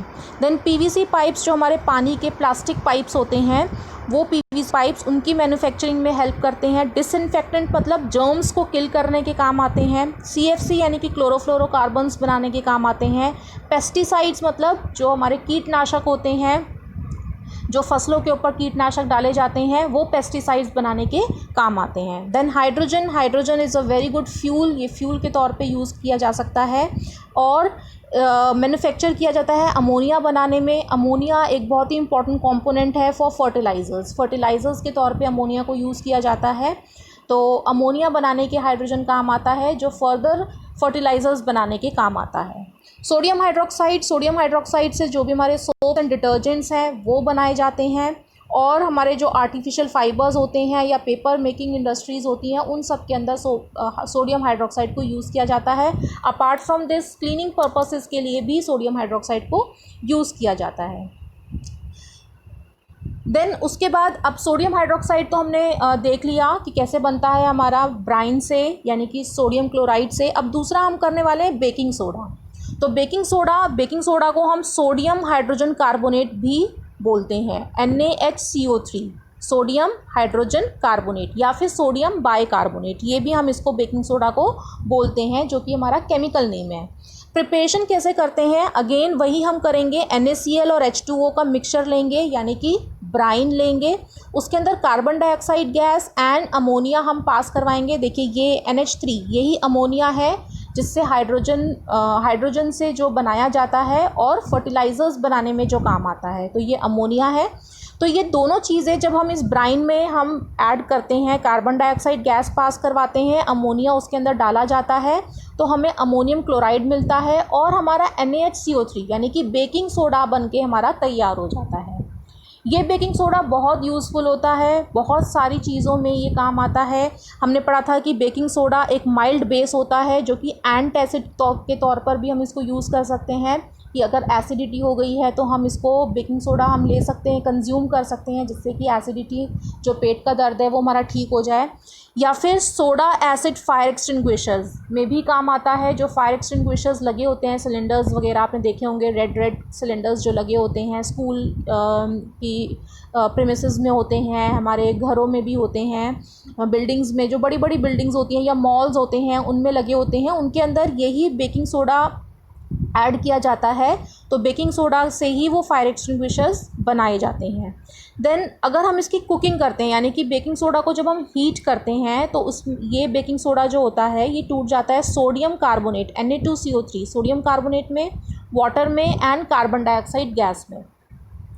हमने पहले ही पढ़ चुके हैं हम लोग कि कार्बोनेट्स जो होते हैं वो हमको कार्बन डाइऑक्साइड गैस देते हैं। तो सेम वही रिएक्शन हो रही है कि हमने इसको हीट किया और हीट करने पर हमको water and carbon dioxide gas मिल रही है, साथ ही हमारा सोडियम कार्बोनेट बन रहा है।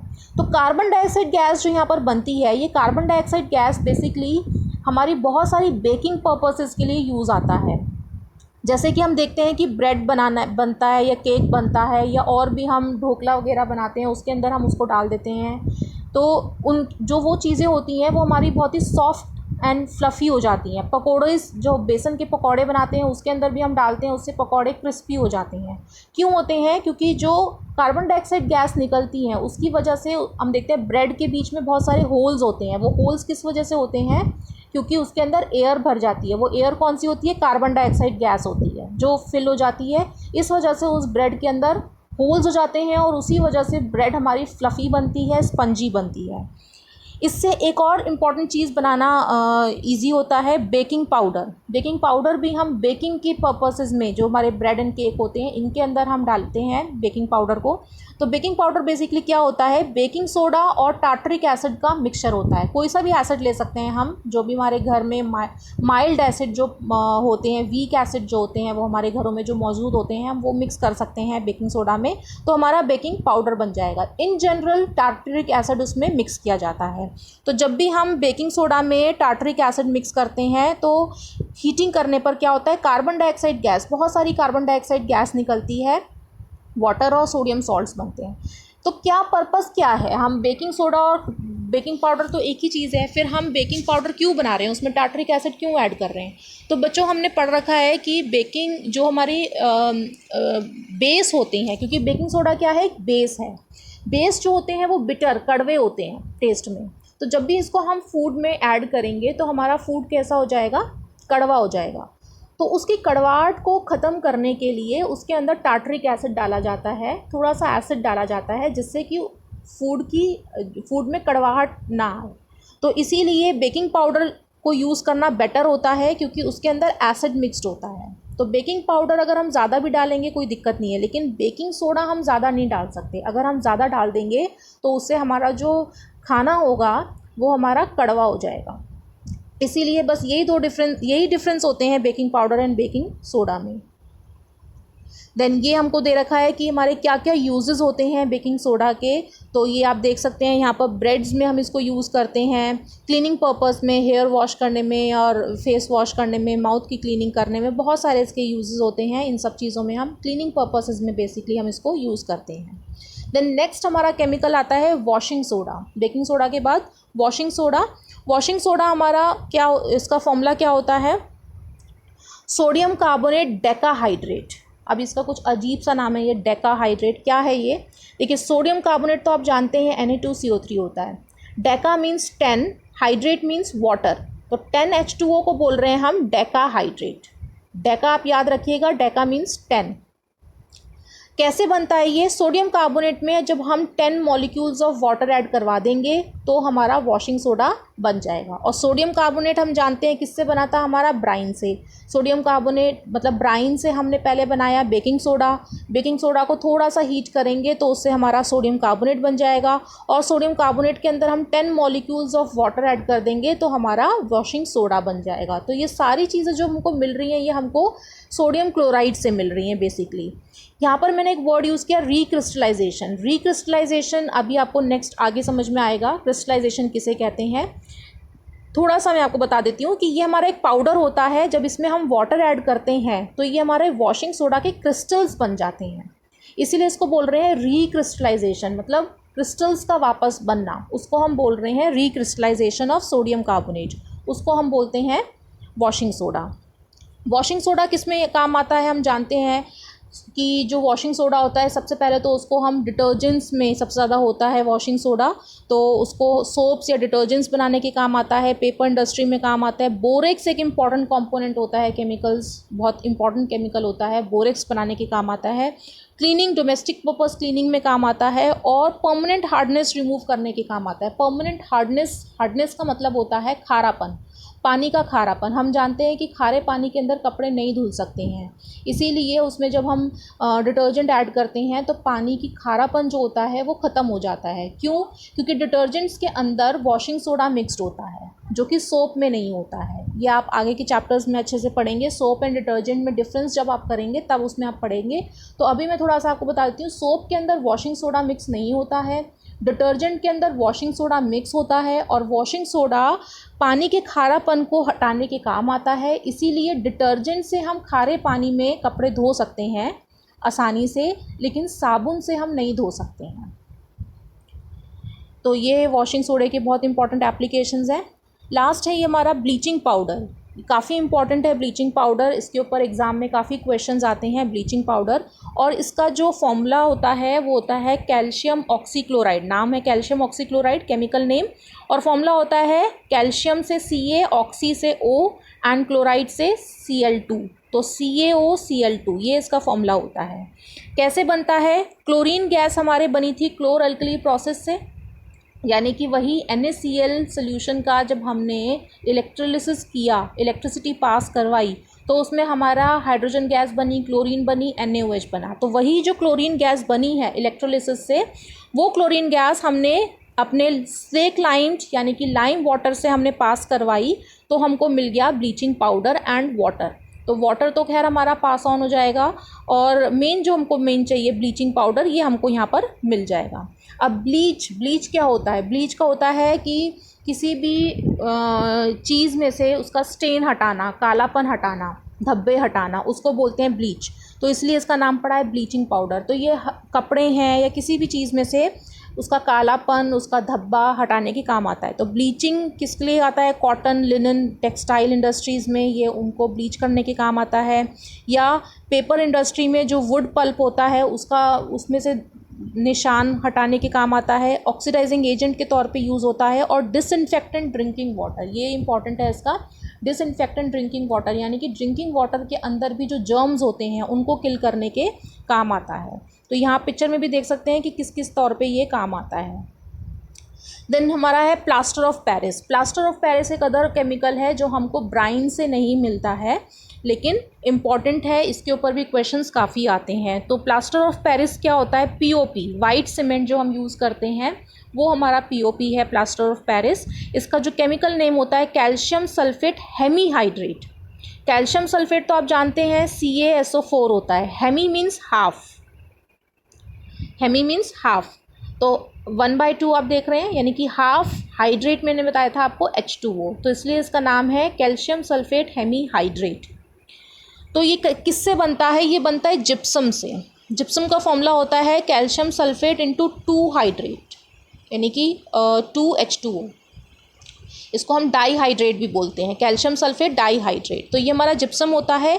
इसको जब हम 373 केल्विन यानी कि 100 डिग्री सेल्सियस पे जब हम इसको हीट करते हैं जिप्सम को, तो ये कुछ वाटर मॉलिक्यूल्स लूज़ कर देता है, और जिससे हमको मिल जाता है हमारा plaster of Paris, white cement, white powder.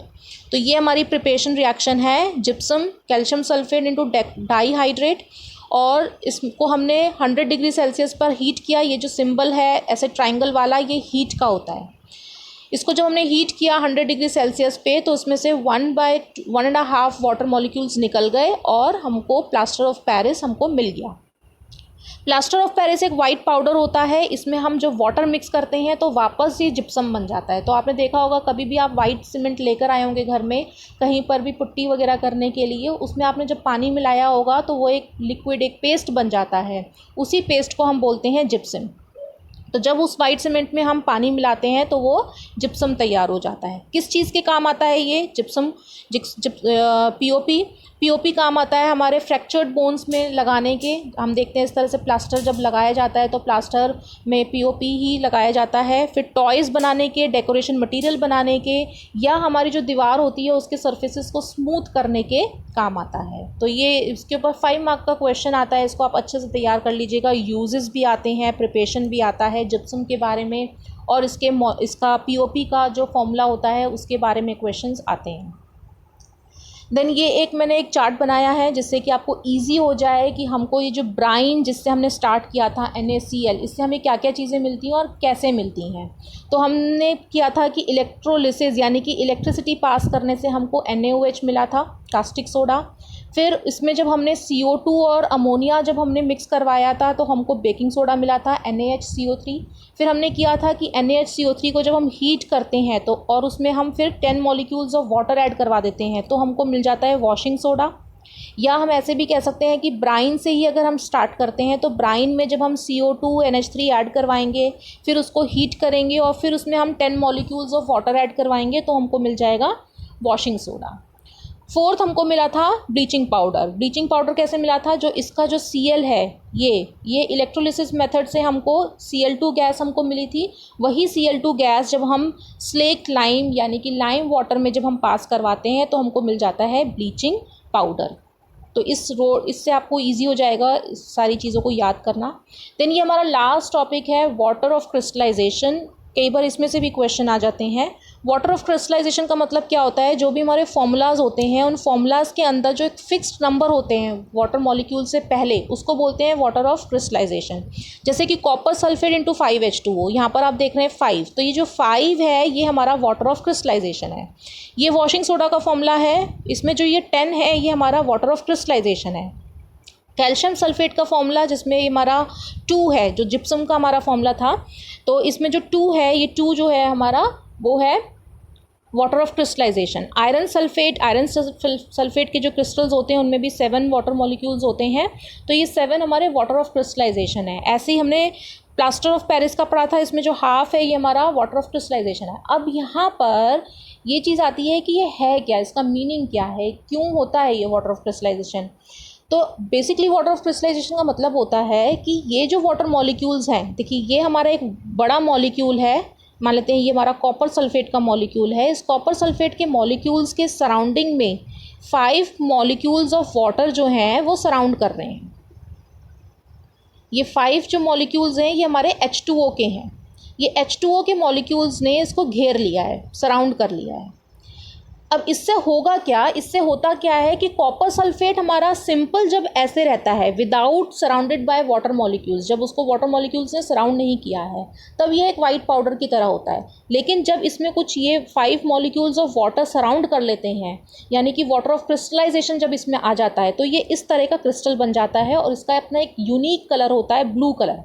Copper sulphate का हम कलर जानते हैं, ब्लू कलर होता है। तो वो हमारे ये 5H2O की वजह से आ रहा है, ठीक है। अगर हम इसको हीट कर देंगे तो इसके ये वाटर उड़ जाएगा, ये जो 5H2O है ये उड़ जाएगा। और जैसे ये उड़ जाएगा यानी कि खाली कॉपर सल्फेट रह जाएगा, तो ये जो खाली कॉपर सल्फेट होगा ये वाइट कलर का रह जाएगा, इसमें ब्लू कलर नहीं रहेगा फिर, ठीक है। समझ रहे हैं आप? जैसे कि मान लेते हैं कि हमारा आयरन सल्फेट है, आयरन सल्फेट का कलर ग्रीन होता है, इसका आप देख रहे हैं यूनिक कलर ग्रीन। इस तरह का क्रिस्टल होता है, किसकी वजह से? ये 7H2O की वजह से। अगर हम इसको हीट करेंगे तो हीट करने पर क्या होगा, ये 7H2O उड़ जाएगा, ये निकल जाएगा, इसमें से रिमूव हो जाएगा। तो बचेगा क्या? खाली आयरन सल्फेट। ये आयरन सल्फेट का कलर ग्रीन नहीं होगा, ये भी कुछ ऐसे ही पाउडरी फॉर्म में होगा और कुछ वाइटिश या ब्राउनिश फॉर्म में होगा, ठीक है। तो ये अपना कलर लॉस कर देते हैं, क्रिस्टल का नेचर लॉस कर देते हैं। मतलब ये क्रिस्टल इस तरह से क्रिस्टल की फॉर्म में नहीं रहेगा, ये पाउडर बन जाएगा ये। तो ये अपना नेचर लॉस कर देते हैं। तो ये जो इनका यूनिक नेचर आ रहा है, क्रिस्टल आ रहा है, कलर आ रहा है, ये किसकी वजह से आ रहा है? इन्हीं वाटर मॉलिक्यूल्स की वजह से आ रहा है। इसलिए इसको बोलते हैं water of crystallisation. I hope आपको समझ में आया होगा। अब इसके बाद ये हमारा चैप्टर पूरा ख़त्म हो चुका है। ये कुछ क्वेश्चंस हैं आपके लिए, इनको अगर आप करेंगे तो आपको ये कॉन्सेप्ट को समझने में और हेल्प मिलेगी। अगर कोई क्वेश्चन में दिक्कत आती है आप मुझे कमेंट कर सकते हैं। आपको ये वीडियो कैसा लगा उसके बारे में भी आप मुझे कमेंट कर सकते हैं। So thank you all of you. I will be coming with a new chapter in the next video.